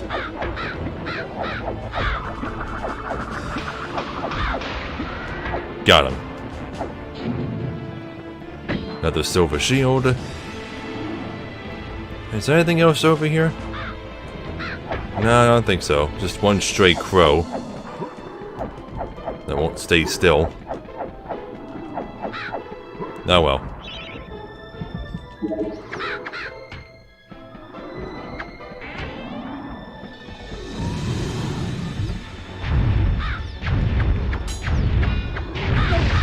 Oh, this one shoots fire, so I guess he got a dodge.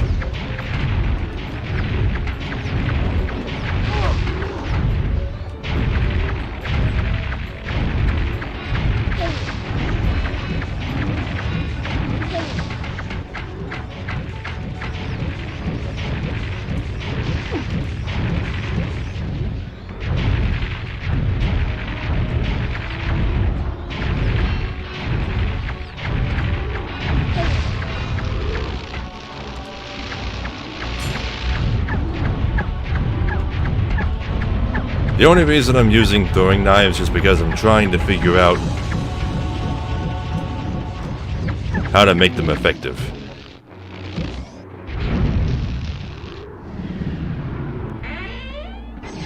Okay, got this. Okay. Switch back to the sword. Chop you guys to pieces.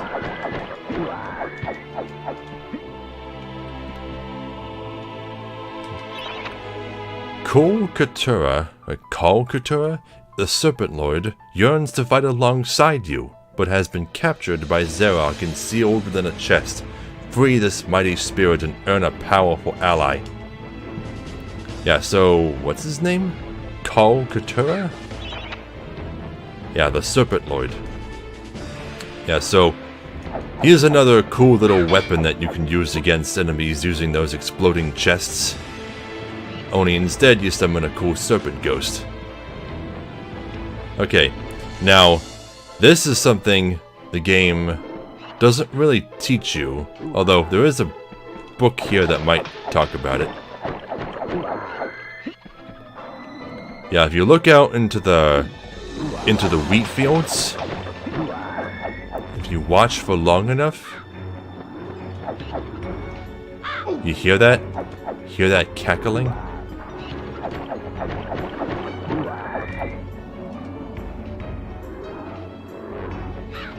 You see it? You see it hop? That's not something that can be killed. If you've ever played Jak and Daxter, they're like the lurker sharks. Now let's read this book and see if it mentions them. Come on. These fields are home to many mad machines, yet the most bizarre of them is housed within this barn. Oh no, I guess it doesn't talk about them. You'd think it would warn you about them, but no. Okay, so there's 2 scarecrows here. And we want to get rid of them.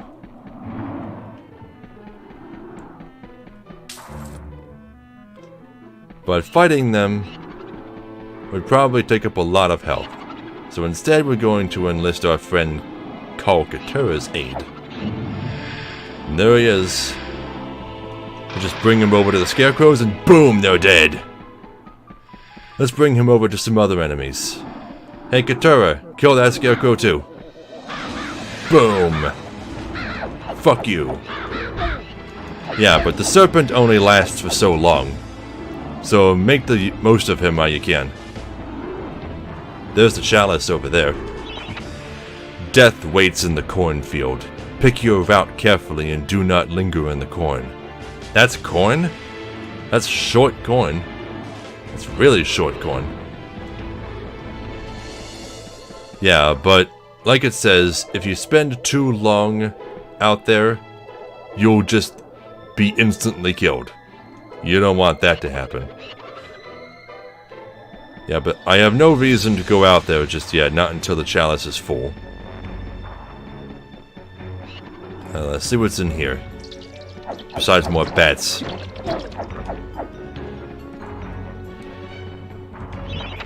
The corn cutting machine is missing a part. A cog fell off this miracle of modern agriculture and it hasn't worked since. So we gotta find a missing piece.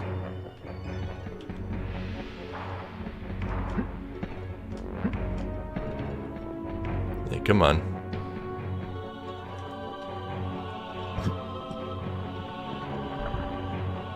Oh, you're still around? Katura is apparently still flying around. I guess he lasts a lot longer than I thought. Okay, here's a lever. Whack levers to activate them. And that lowers the machine, which is very Tim Burton-ish. It looks like a big spider. The spider legs.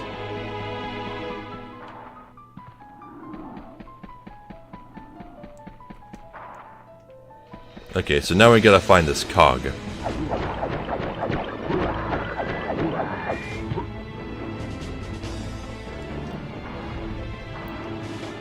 There's a scarecrow over there.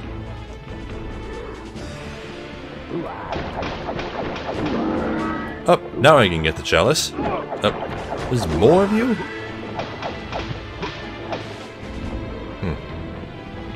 Okay. Like the book says, we need to pick our route carefully. So, let's start here. Come on, rotate the camera. Let's start here and rush for the life fountain. Nope, instant death. That's not a good way to go. You know what? Never mind. Let's just wait until we've taken care of the agriculture machine, because I think it's gonna cut a path for us.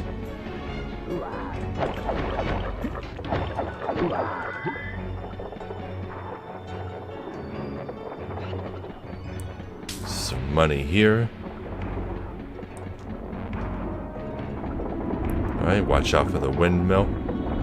It's missing a fan, so you can use that gap as long as you time it right, like I didn't do.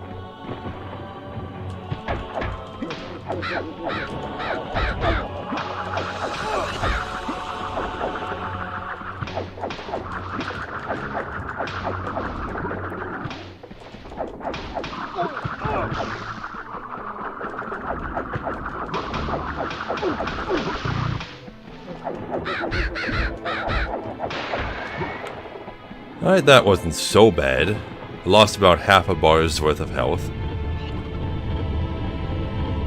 Okay, so now we get to what I'm assuming is a wheat grinder of some kind? You gotta get in these holes and hold in triangle to duck.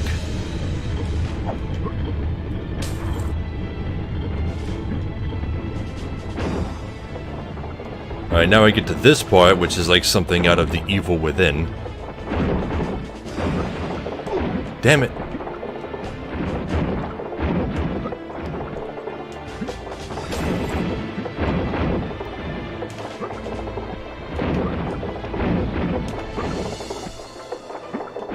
Not that way. I want to go this way. Sweet, sweet life fountain. Huh. Break time. This level was stressful.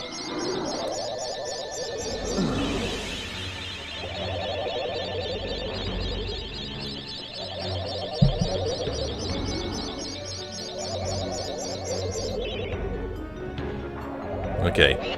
As you can see, the fountain isn't as vibrant as it was before. There's a lot less particle effects. That means it's almost empty. Okay, so not sure what's going on here. It's some kind of water fountain that empties into this big bladed thing in the bottom, and also fire jets for some reason. What exactly would this be for in a farm?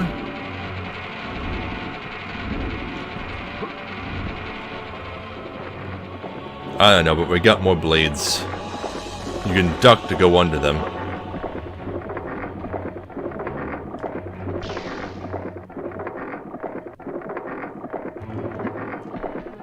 Actually, maybe you don't have to duck. Never mind. There's one gap that's wider than the others, so wait for that one and then make the leap. By the way, we will have to go back through all of these traps once we've gotten the cog. That's the price you gotta pay if you want to get all the chalices. Okay, there's the exit. Don't want to go there. Damn it. Harvester part. That's not a cog. The book said it was a cog that was missing. Anyway, time to go back. Through all the traps.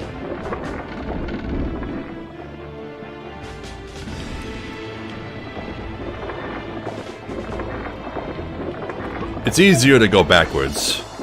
They're designed to be difficult going forwards, which I will have to do a second time.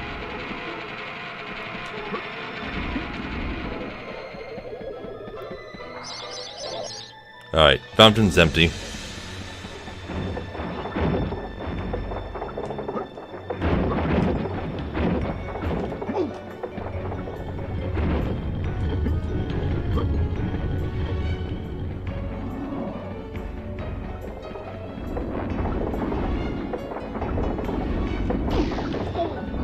Damn it.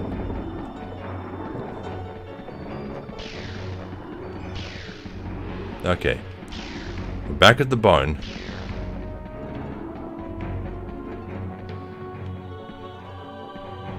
So now we go over here. Use the harvester part.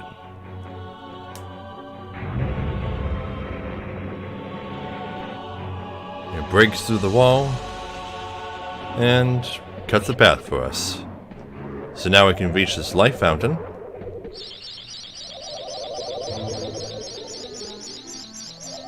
And get fully healed. And also, not only get our Chalice of Souls, but also another life bottle, 50 gold, and a merchant gargoyle. So lots of cool stuff.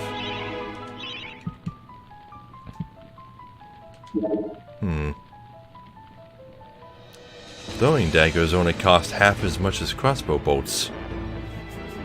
Maybe they're not so bad. I just never really used them since the crossbow was just better in every conceivable way. But extra ammo is extra ammo. Okay, so we got the chalice. There's no story items to obtain here. Just the chalice, so now we can leave.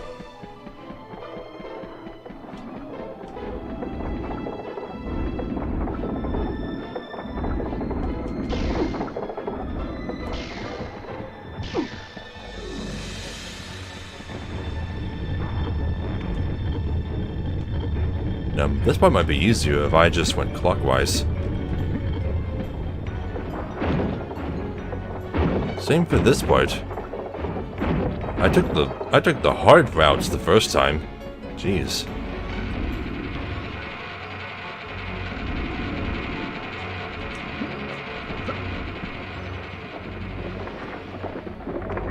This one, you can only go one way. Because that wall there is too tall.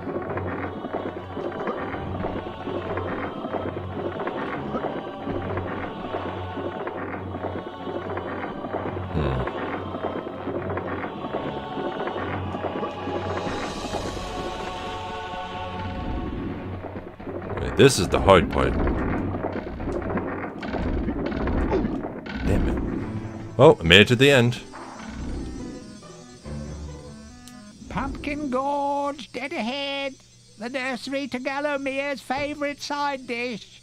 Step inside and understand the true horror of fruit gone bad. Are pumpkins fruits or vegetables? I'm pretty sure they're... Are they vegetables?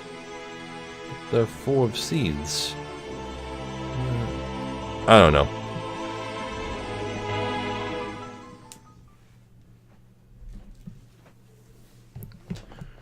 Who really knows whether or not certain foods are fruits or vegetables? People still argue about the tomato.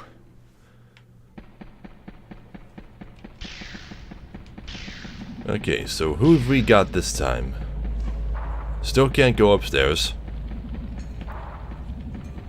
Okay, it looks like it's just this guy over here. Fortescue, you jawless arrow magnet, what are you doing back here?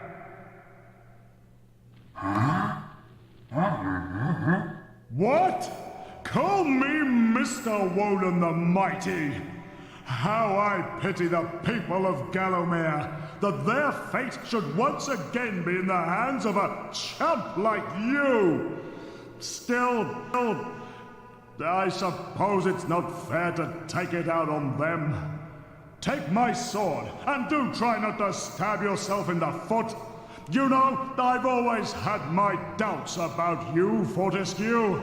You're just not carved from hero material. Well, this guy does not like us.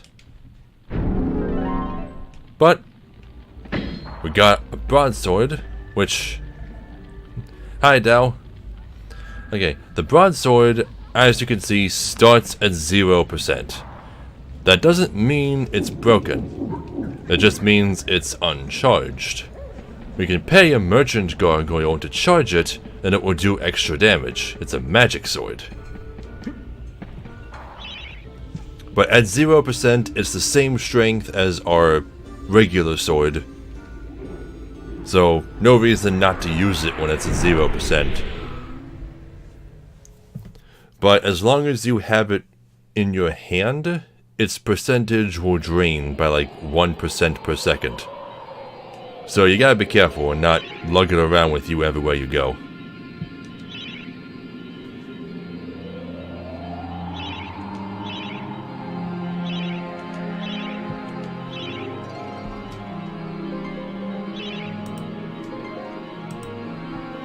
Okay, so that's 5 chalices. I forget exactly how many chalices are in the game, but I think there's 20? So, I'm already a quarter done. Okay, so now I have a couple of choices for places to go. I can go to the Sleeping Village, which is the town that we saw in the intro FMV where Zarok hypnotized all the citizens. That could be a difficult stage. But then there's also Pumpkin Gorge, which is also difficult, but for different reasons. I'm trying to remember if there are any items in these stages that I had to come back for later. I think we can complete Pumpkin Gorge now. Pretty sure.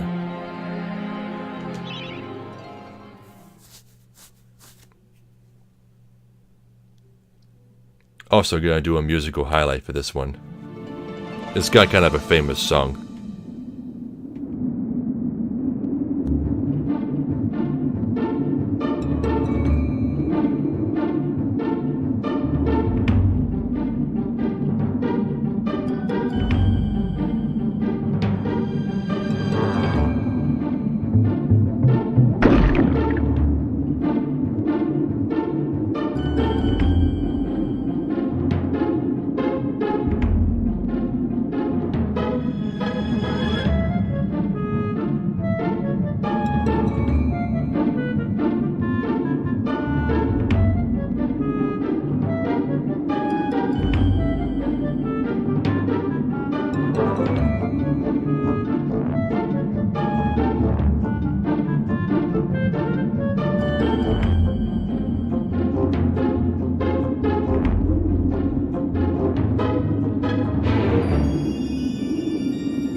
Jeez, every time I thought the song was about to end, they added more instruments.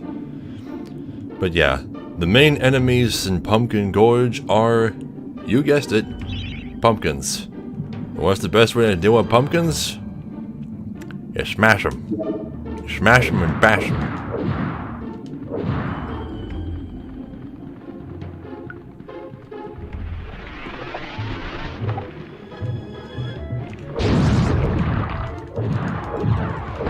Yeah, but there's regular pumpkins that just bounce around all over the place. Like those ones.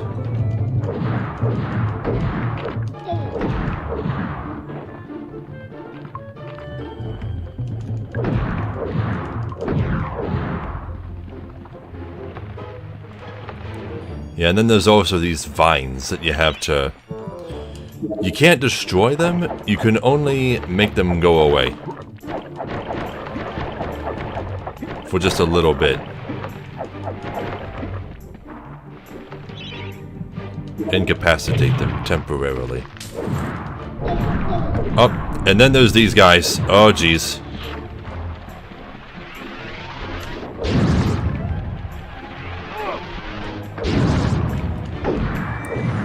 I hate these guys.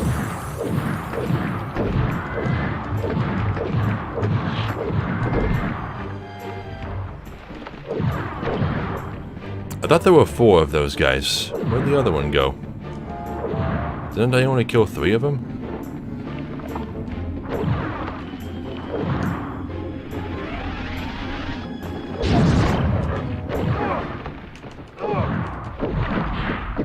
Okay.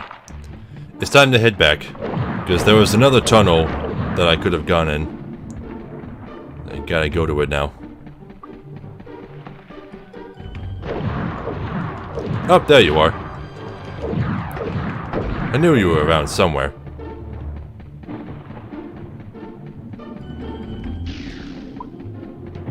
Okay, in here.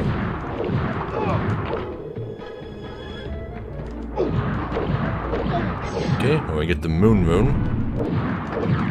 More of these guys. Man, I hate them. I hate them so much. There's no really easy way to deal with them, but they do give you the club. So that you have a blunt weapon to use. Okay, so now, the Merchant Gargoyle has a new option called Services. where he can enchant your sword for 100 gold.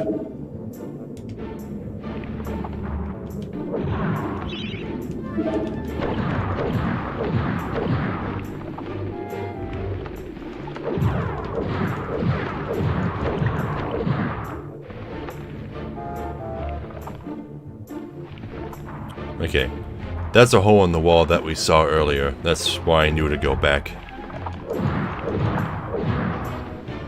Wait, no. There's a different hole in the wall. No, that's the hole in the wall I saw. How do I get up there then? Must be later on. Still had to go back to the moon though.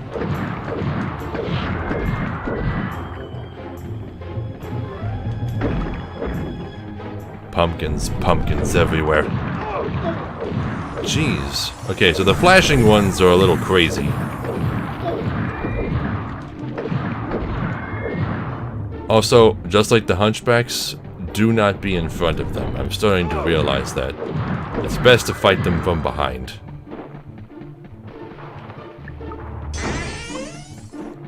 Alright, open that up. Okay, so this, I believe, goes up the more you run clockwise. This must be a pumpkin squeezer. Really big one. Okay, Chaos Rune.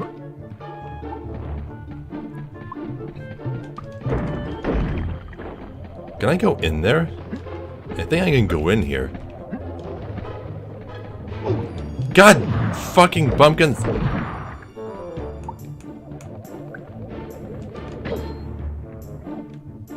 There we go. Okay, bunch of treasure and an energy vial. Just a little secret, I suppose.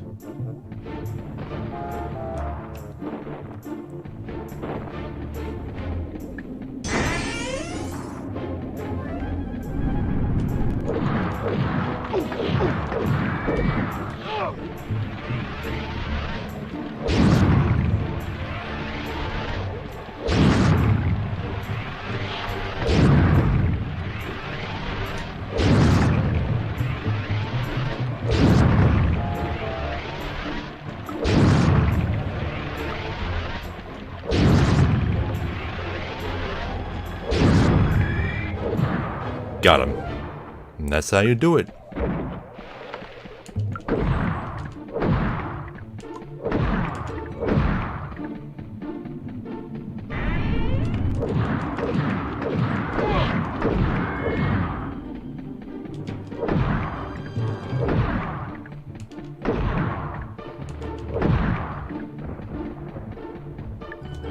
Okay, back at the start. Energy fountain right here.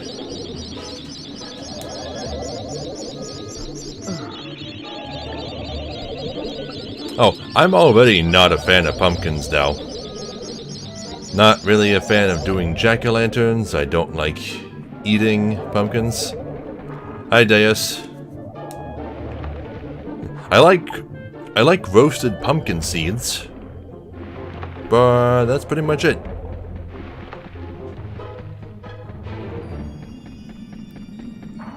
Okay, so there's a door over there.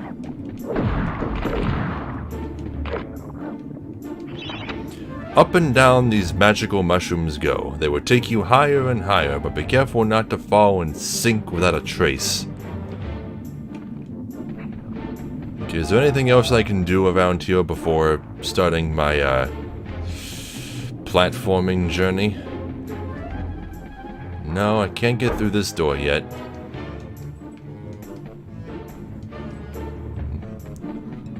I guess it opens from the other side.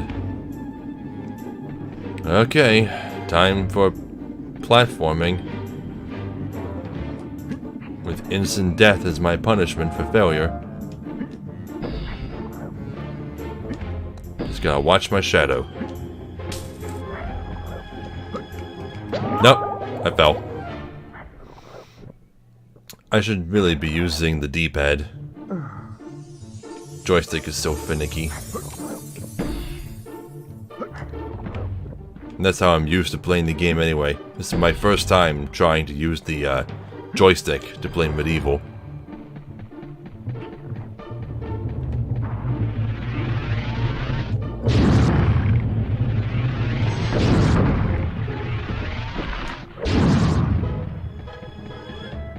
Okay, well, I got the Earth Rune, which means now I can go up this little building over here.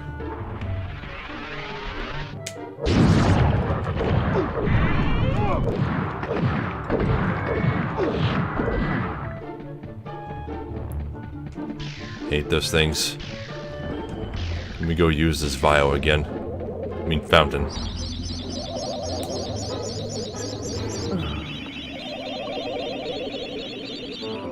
Okay, fountain's expend. So, no more of that.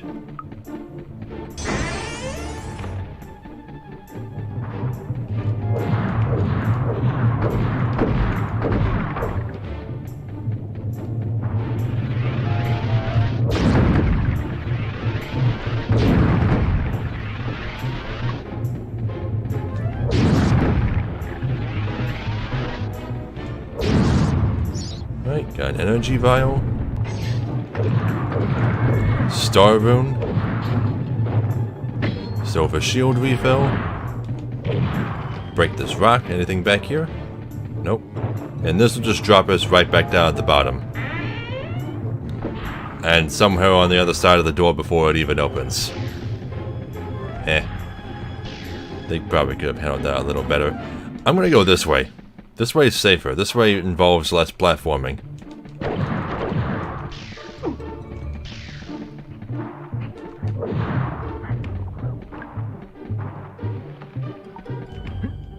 There we go. Okay. There's gonna be a ton of pumpkins here. Okay, so we just saw a rune that we have to get, but it's on top of this big thing, which lowers for every enemy we kill. So, gotta take out a bunch of pumpkins. And avoid the vines.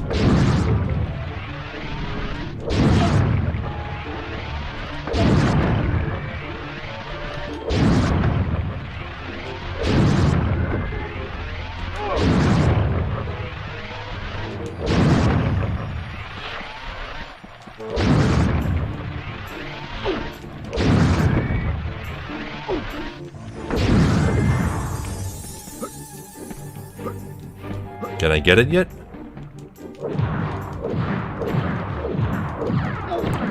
Oh, looks like you have to attack these things. Never mind. The pumpkins are just there to get in your way.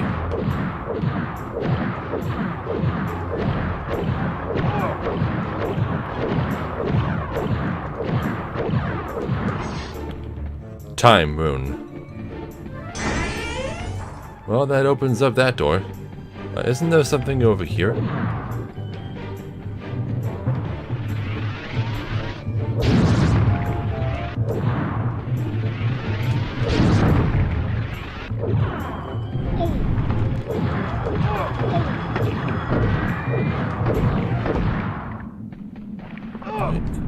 Couple of energy vials.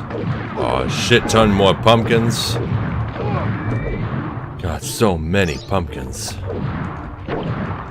What do these vines even do? Do they guard something? I don't think they do. I don't think there's any point to them.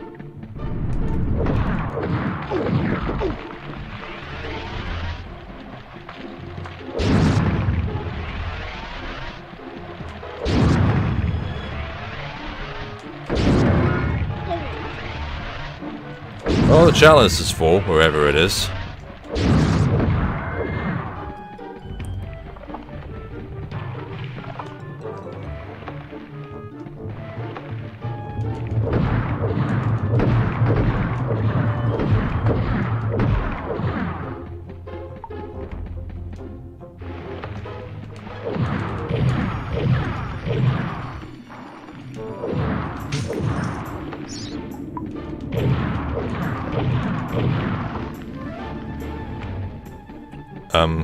Is this the door that I opened with the... Tell me the time Moon opened this door too and isn't completely optional.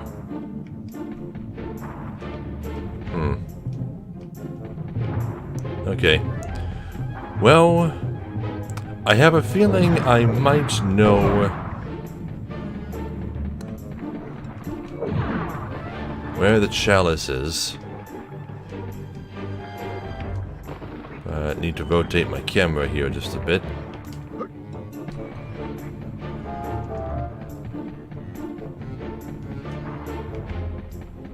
Yeah, remember that energy vial that we saw earlier?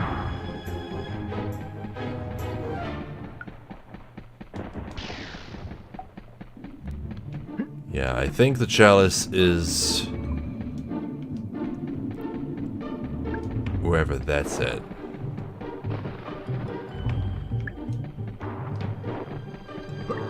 Yeah, up there.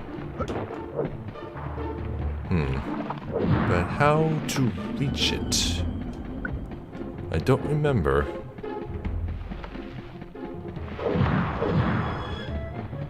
Let me go back into this tunnel.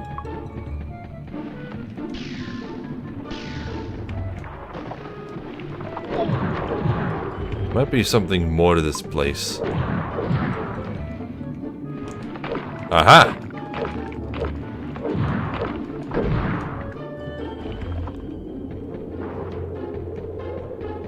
Yep, there it is.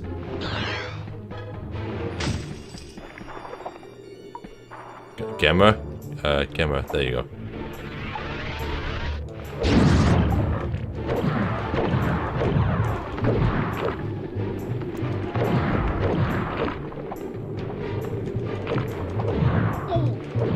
Goddamn pumpkins. This is a really narrow tunnel.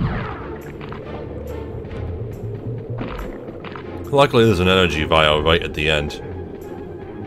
Right there. Okay, so we're all done. We're just gonna go ahead and take the safest route to the end.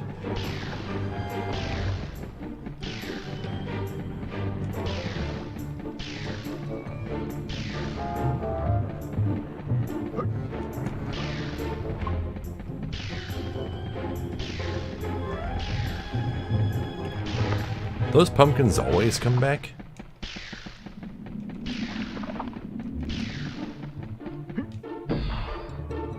And we're at the end.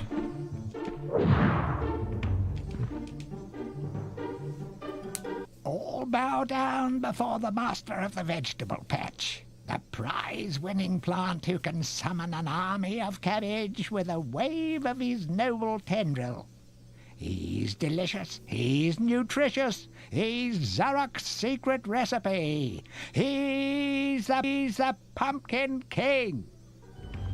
Okay, so the emulation isn't perfect. Sometimes there's a bit of a sound lag, but it's 99% perfect.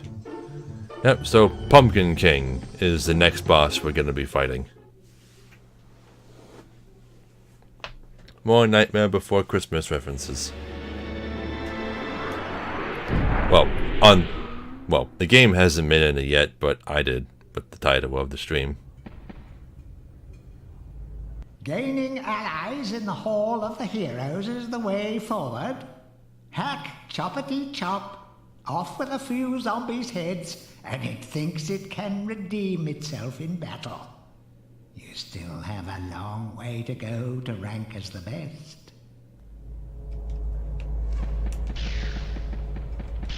Okay, so Magic Sword Douche can be talked to again.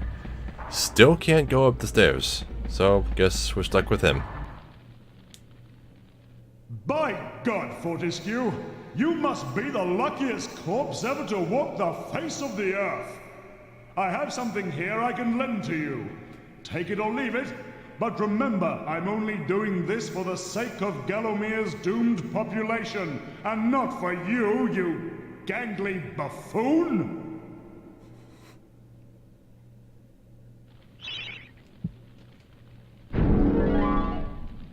$100 gold. Eh. Well, he already gave us the magic sword, so can't really expect too much from him. Okay, so I got 2 rewards from each of the guys on the lower floor, so the next challenge should let us go upstairs.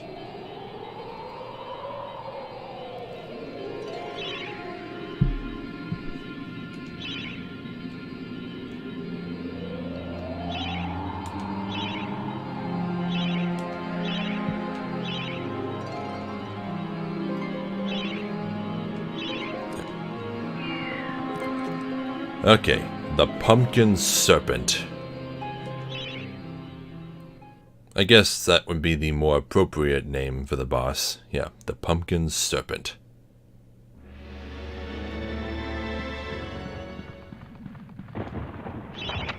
The King Pumpkin sleeps. If you want an audience with this regal plant, you should mash all of his pod sacks.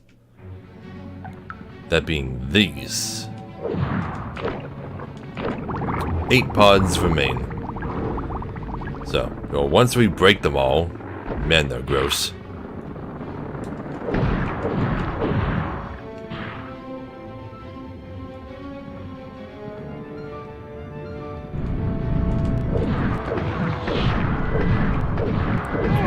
It takes care of you. It is rumored that the Pumpkin Witch is in possession of a much sought-after dragon gem. If you have a witch talisman, you could summon this kindly witch. Yep, so this is the first location where we can summon a witch. And you do that by using the witch talisman.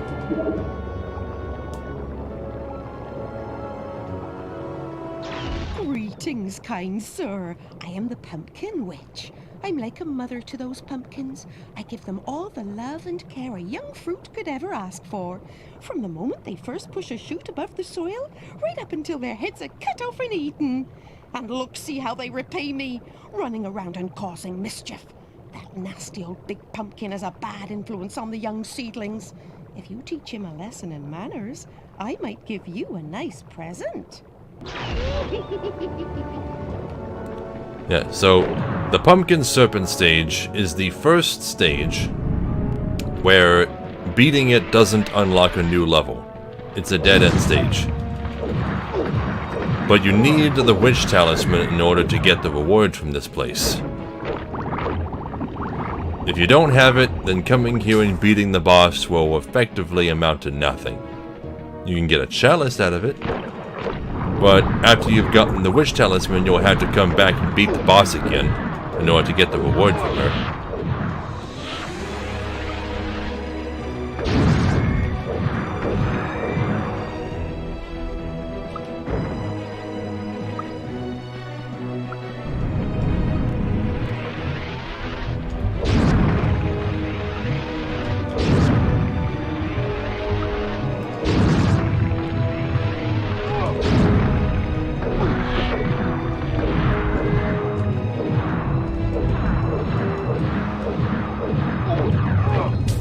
Tentacles. Still not 100% certain how to deal with the vines.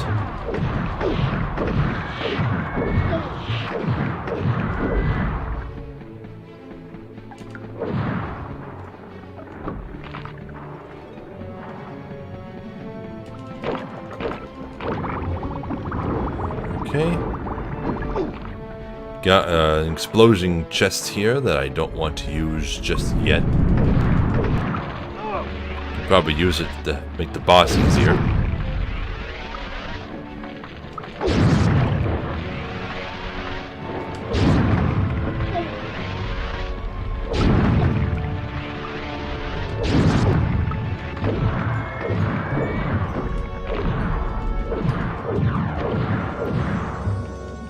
There's the exit, but it's blocked off until we kill the boss. Alright, 2 pods remain. There's another explodey chest. Might as well save it.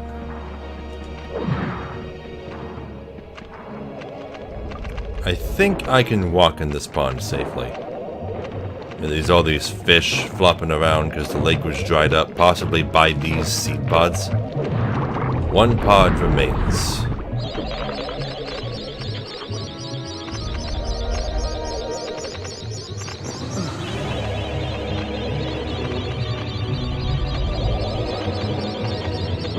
I see you.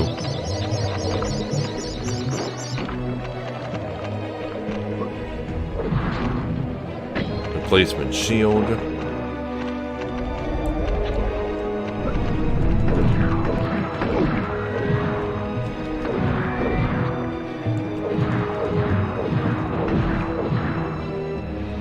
Oh, there's the last seed pod.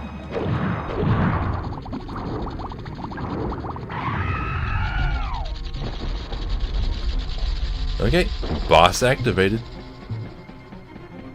Let's hit this chest and see what it does.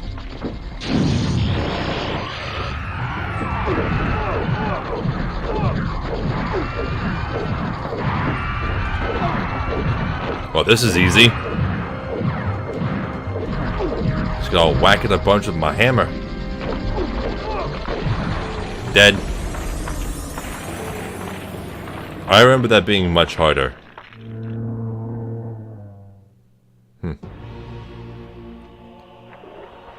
But then it stops being the weed that it is, and life returns to the bench. Although these pumpkins are still pissed off at us.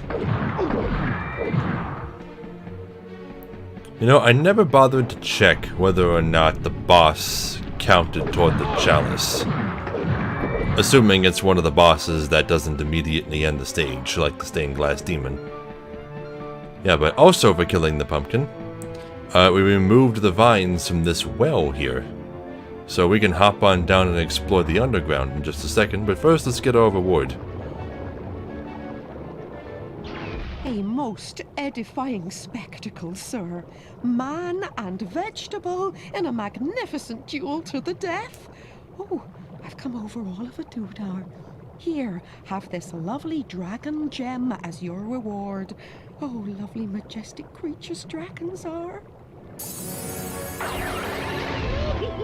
Okay, now she's calling them vegetables? Which are they? God damn it. Okay, and we get a dragon gem. One of two that we will need in order to beat the game. Okay, so let's go on and hop down the well.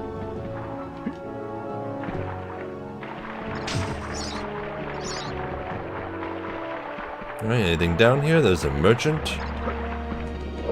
Bunch of rats. Can't collect the chest yet. There must be more pumpkins around.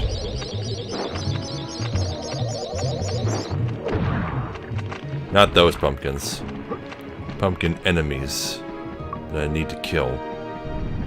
Ah, here's one. 87%. 91. Okay, here we go.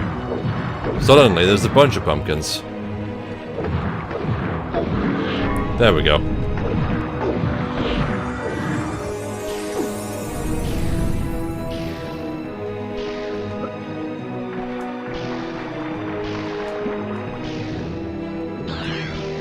Got the chalice, got the dragon gem. We are done here. No point in fighting the rest of the enemies. It almost seems like they spawn infinitely.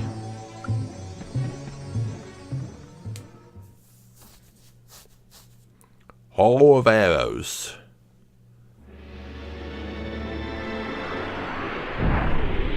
I believe this is our 7th chalice.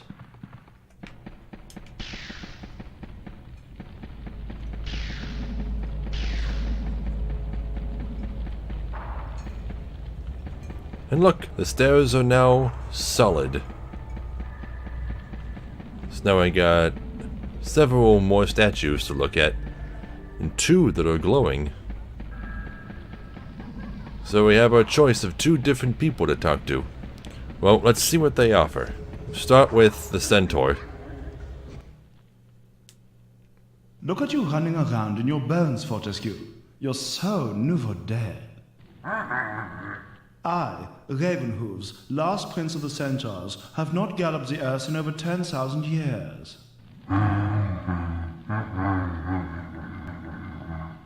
Do yourself a favor, Fortescue.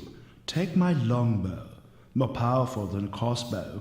The option of flaming arrows, it is truly the weapon of noblemen. He says the option of flaming arrows, but I don't think you get flaming arrows right away. You have to unlock those too. So right now it's just the longbow, which is worse than the crossbow for a couple of reasons. One, it's slower. It doesn't fire as rapidly. It does do more damage, but it's also harder to hit things because you fire them in arcs, whereas crossbow bolts go in straight lines. So you got a couple of handicaps to deal with if you want to deal more damage. We're gonna say no for now and go see what the other hero has to offer. This one that's her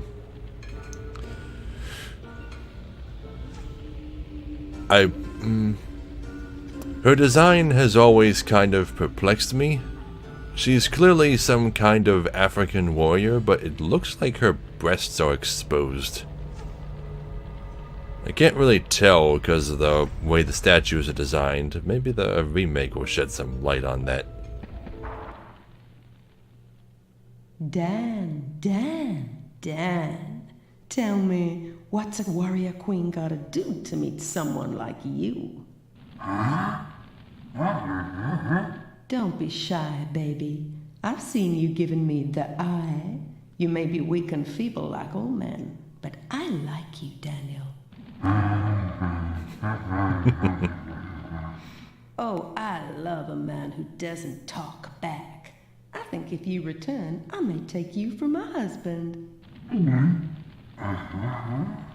Now listen up, sugar. Your bow and arrows are fine for itty-bitty jobs, but if you want to pack some serious heat, you should take this spear. Okay, so the spear is similar to the longbow, only its handicaps are a bit greater in exchange for even more damage. They're still thrown in an arc, and they're still slow, but they do tons of damage, but you can only carry 30 of them. I think 30 is the max number of spears you can carry. I suppose if we're going to choose between the two, we might as well take the strongest option. Because if we're going to switch to the longbow, it's most likely going to be because we want more damage. So we might as well take the most damage. Think of me when you throw it. Spear. Yep. And as you can see, you can only carry 30 of them. At least we start with 30 of them. Maybe you can carry more by buying them from the merchants. I just remember 30 being the max.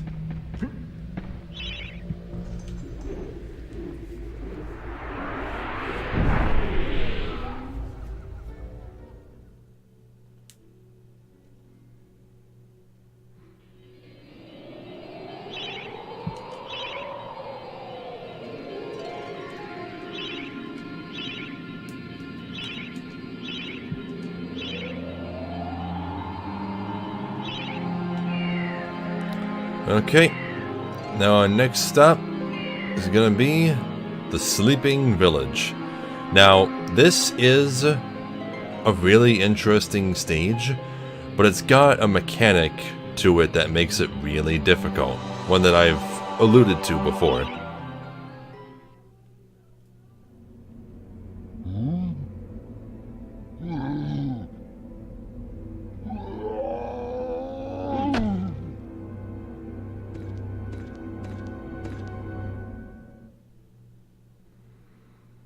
The Sleeping Village. Yes, so all of the citizens of Gallowmere have been brainwashed by Zarok. You saw that guy just now attack the ground? It's because he saw his own reflection. He saw another human, and his first instinct was to kill it. Didn't even recognize it as his own reflection. Poor villagers. The master possesses them.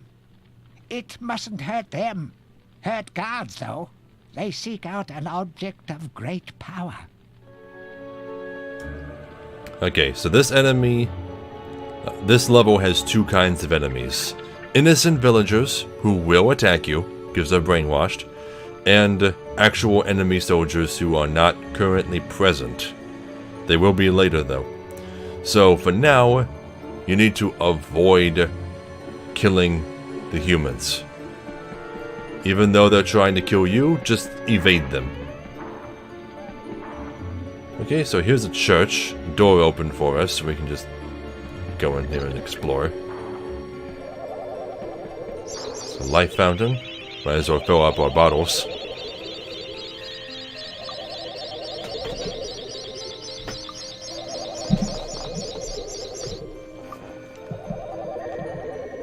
Okay, what's this book say? A crucifix once stood here, but the mayor took it. Find a replacement and see how the church should really look. So we need to find a crucifix somewhere.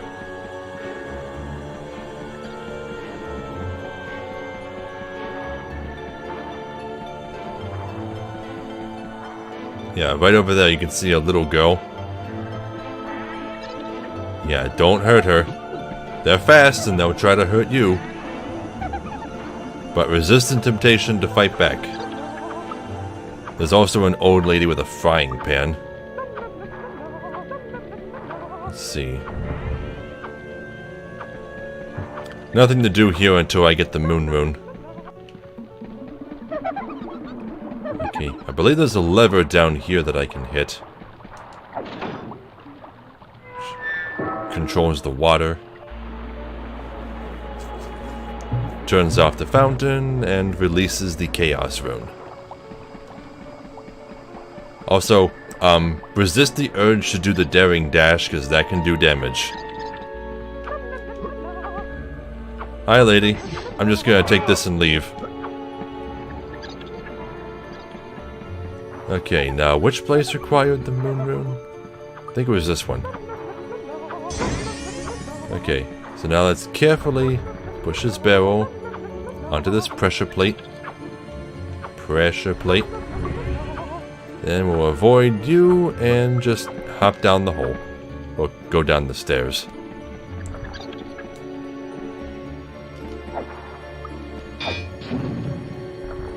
Club. Don't really need that right now. Maybe we will later.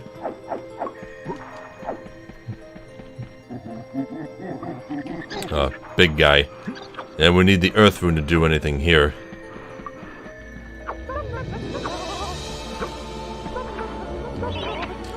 Bust of Mr. Shanks, landlord of the Troll's Head. To clean the statue, lower pedestal. Troll's Head. So this must be a tavern. And this is the bar. So to lower the pedestal, I believe there's a lever somewhere around here. Actually, I think it's down below. We need the earth rune to reach it. And the earth rune's right in there. So we need to break those barrels with a club. Okay, got this. Careful not to kill anybody.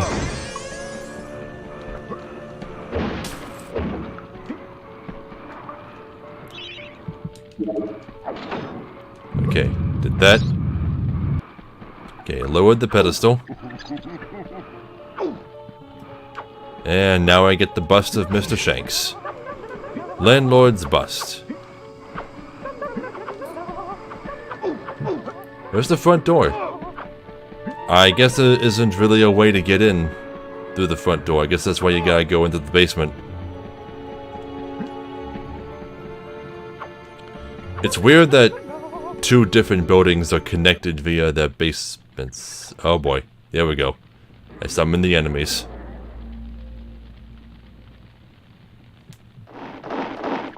Hurry, comrades, tear this place apart. If we don't find the shadow artifact, Lord Zarek will have us mocking out the demons for the next millennium. So a bunch of skeleton guards wielding muskets show up, and they're already here. So get out a powerful weapon.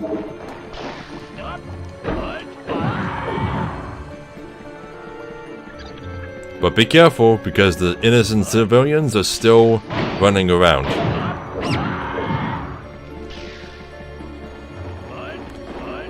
It's okay if you let like 1 or 2 citizens die. Every citizen that dies empties the chalice some.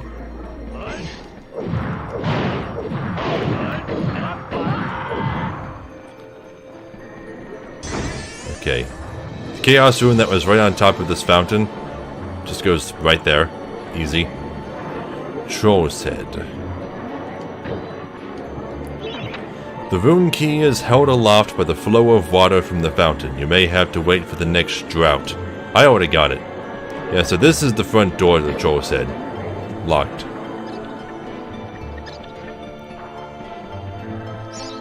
Energy vial.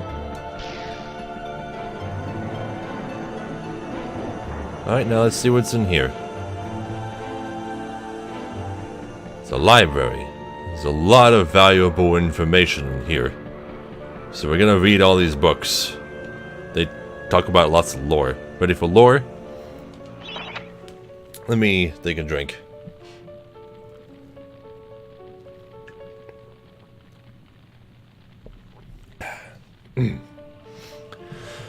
History of Gallowmere, Volume 1. Oh, blunderbuss, not a musket. I thought blunderbusses were like one-handed guns. Never mind, it's not important. History of Gallowmere, Volume 1. During the dark time that was Gallomere's not-too-distant past, it was King Peregrine who thwarted Zarok the Necromancer and his plan to enslave the land. Zarok, once the king's mage, had fallen out of favor with the ruler for conducting outlandish experiments on the bodies of the dead. It was said that deep within Peregrine Castle, the dead were restless. The dead are to be honored, not kept as the playthings of alchemists, declared King Peregrine as he banished Zarok from the castle. All of Zarok's living dead were routed out and destroyed. Zarok, being an unforgiving soul, went into hiding and vowed to wreak his revenge on the king. Flintlock pistols? Blunderbusses with the original shotgun? Okay, so blunderbuss, that makes like a spread shot, right? So what does a musket do? Is it just a single shot? I thought it still had like the funnel-shaped barrel.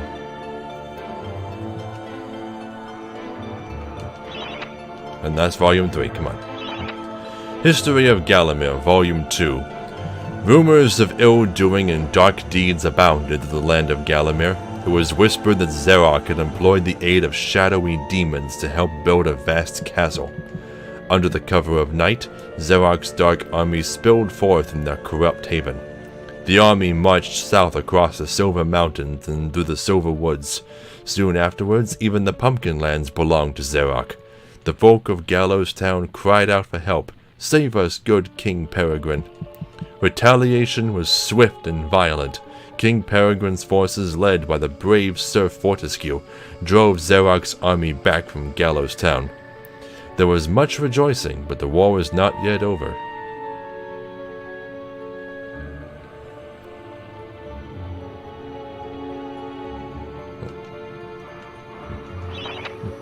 History of Gallowmere, Volume 3. News that Zarok's army had now taken the Floodlands caused much concern. From this vantage point, Zarok could march west to take the Enchanted Forest. This sacred place would prove a bitter defeat if it fell into the hands of the evil sorcerer. It was Sir Dan Fortescue who once again led the king's militia to rid the demon host from the land. Yet the evil wizard was cunning and had prepared an ambush. A titanic battle ensued of which history has never since seen the like.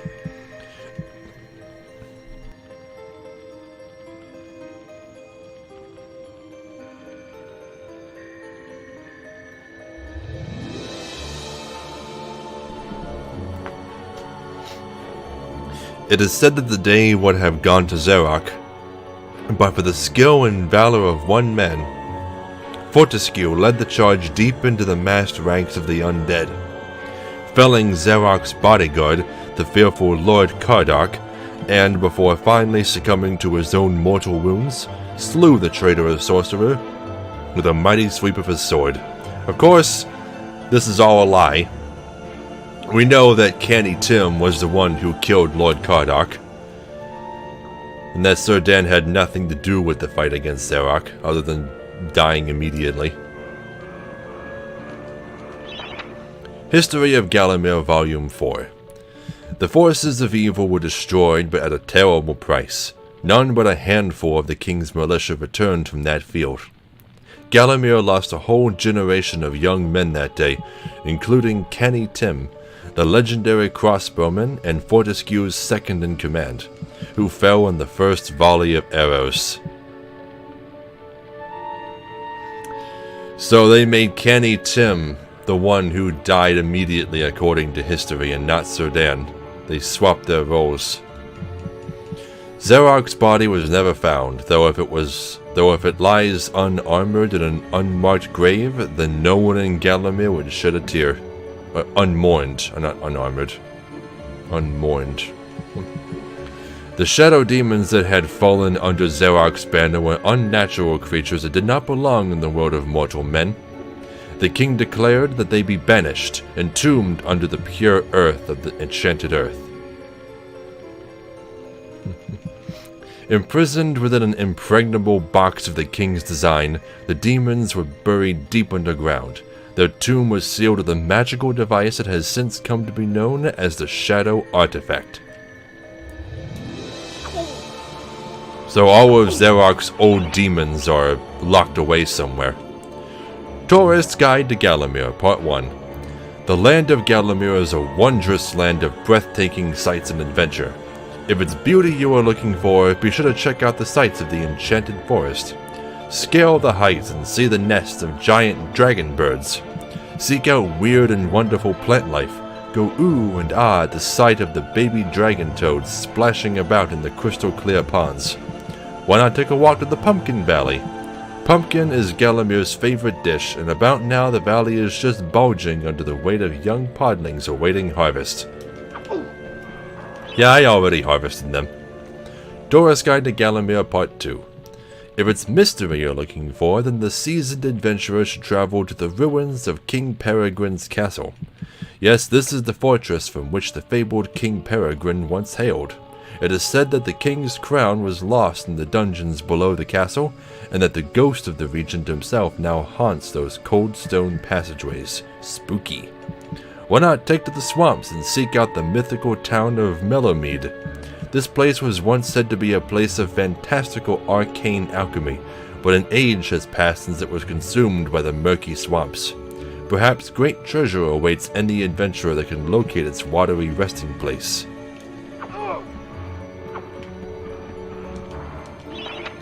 Heroes from History, a Retrospective, Chapter 1.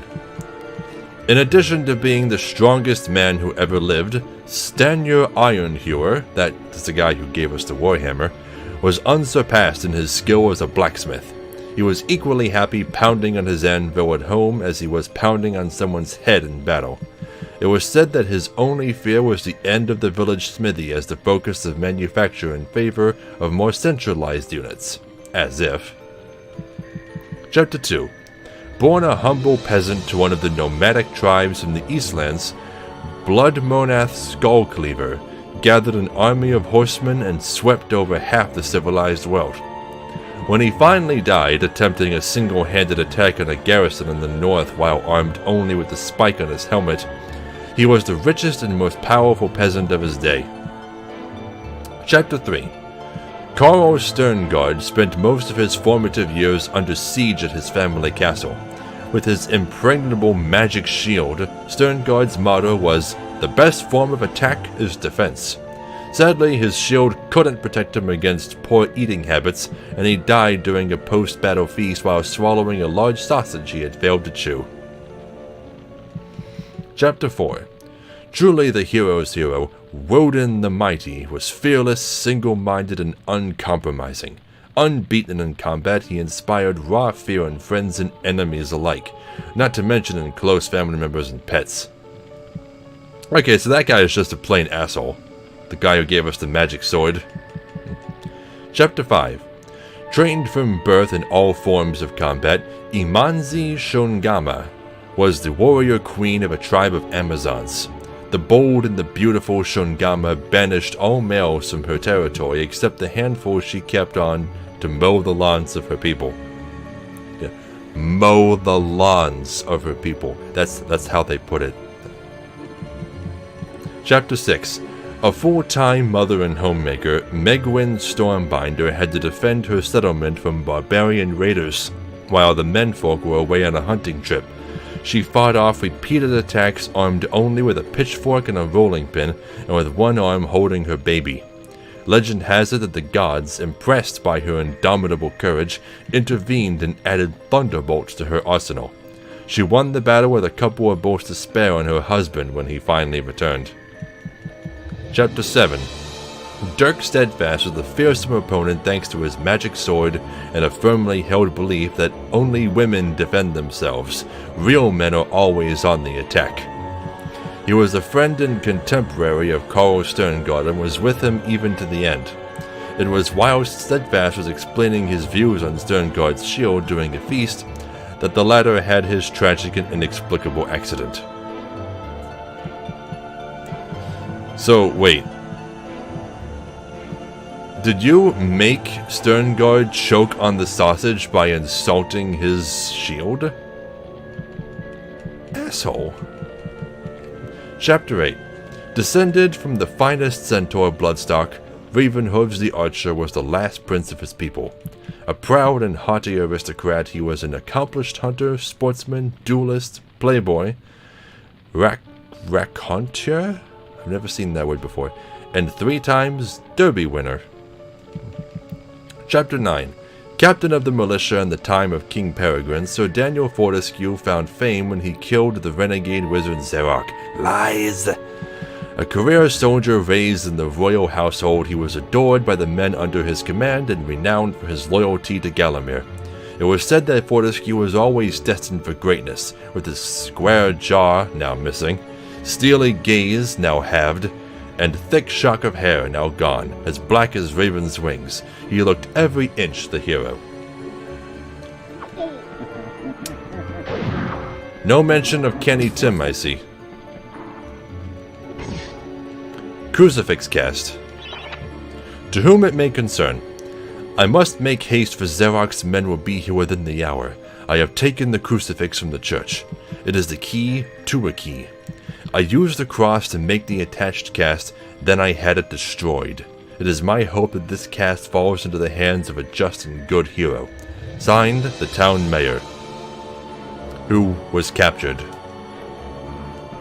Yeah, we'll have to deal with the mayor later. Okay, so now we have a cast, and we also have a bust made of gold. So now, we need to find the blacksmith, right here.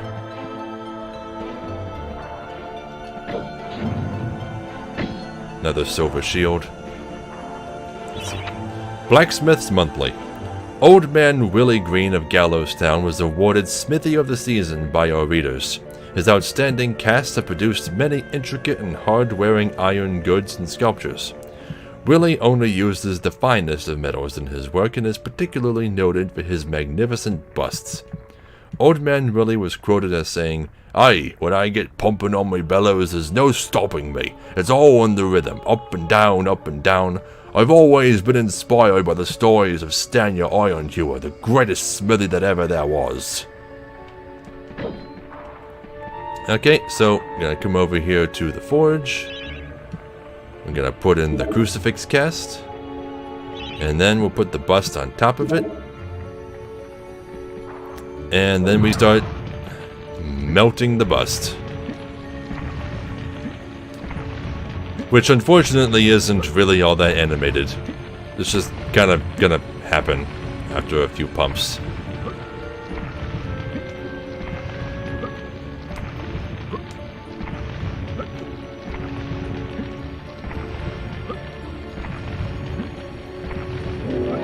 And there we go.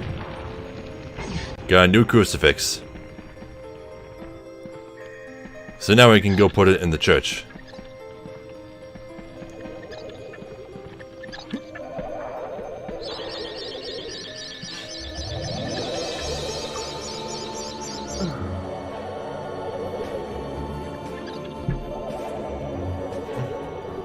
J Price 590 is followed. Thank you. Thank you for the follow. I also notice I have a lot of viewers tonight, 7. That's gonna get my average viewer count up. I'm so close to affiliate. Crucifix. And that opens this up and gives us the safe key, which immediately opens that gate for some reason, even though the key isn't to that gate. I don't know. Dear sir or madam, on my travels across Galamir I have come across many mysterious and enchanting finds. However, that which filled me with deepest dread was discovery of the tomb of the Shadow Demons. The key to their dank prison, the mysterious Shadow Artifact, is now in my possession. That dress-wearing bully boy Zarok will stop at nothing to retrieve this item. I fear that already he knows it is I who possess it. Yours fearfully, the town mayor. Yeah, so the town mayor is actually kind of a badass. He knew that Zarok was coming for him, so he hid the key away and destroyed the thing that unveiled it. So he sealed the key away with the key, then he hid the key in the church and locked it by destroying the crucifix that opens it up, and then he destroyed the crucifix and made a cast so that somebody else could make a new crucifix. Jeez. Okay, that's the entrance to town. We gotta go this way now.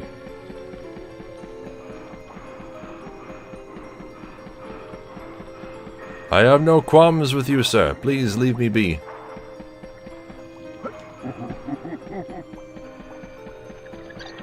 Like he's gonna listen to me.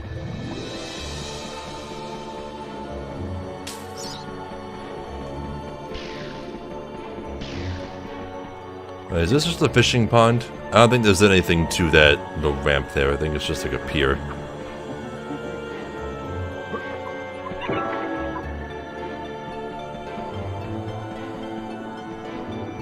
Well, the chalice is over there. I think I get to that. We're going through here. Yep, all set. Okay, so these guys are here looking for the Shadow Artifact.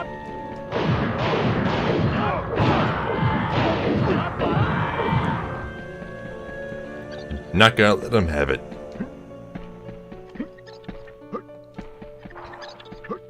Okay, so I think the front door to this building is locked, so we gotta hop down the chimney. Merry Christmas.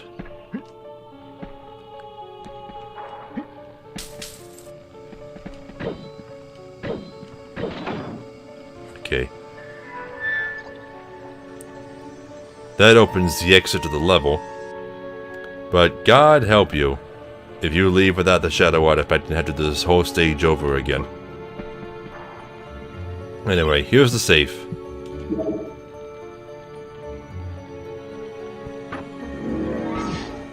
Shadow Artifact. Oh, that takes care of that. Okay, so Chalice is nearly full. I just gotta kill one more guard, and then I'll be good to go.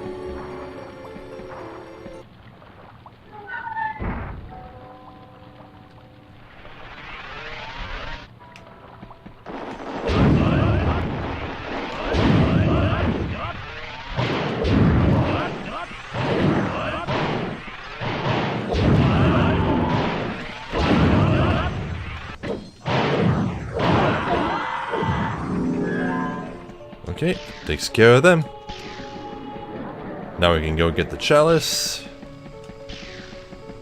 I wonder, if I killed innocent civilians after filling the chalice, would it unsolidify? What if I killed them now that I already have the chalice? It doesn't matter. Unless it actually would get the chalice from me. Better not risk it. Anyway, got the chalice, got the Shadow Artifact. Oh, booked. Instructions from Zarok to his guards. Capture that greedy profiteer, the town mayor. Take him to the asylum dungeons. Give the fat boy a good going over. Locate the Shadow Artifact. bring me back something nice.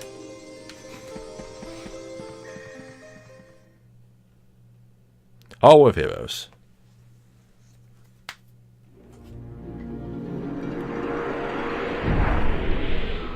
Okay, it's probably just going to make me take the Centaur's gift this time. Still, better check every statue.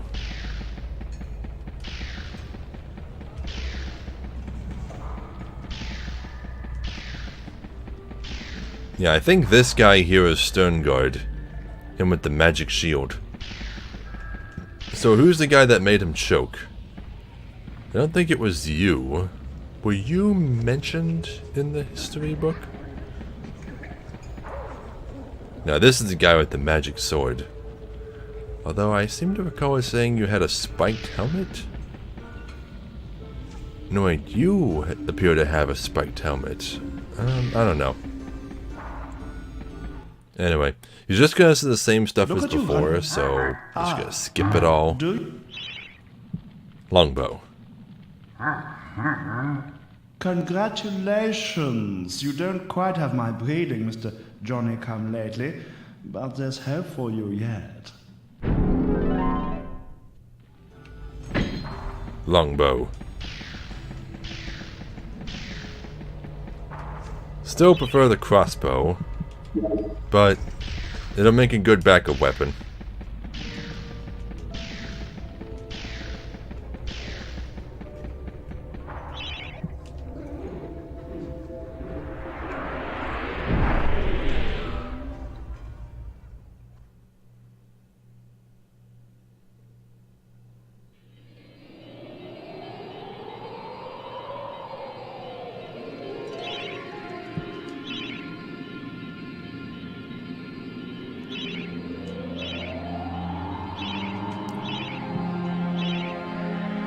Okay, now that we have the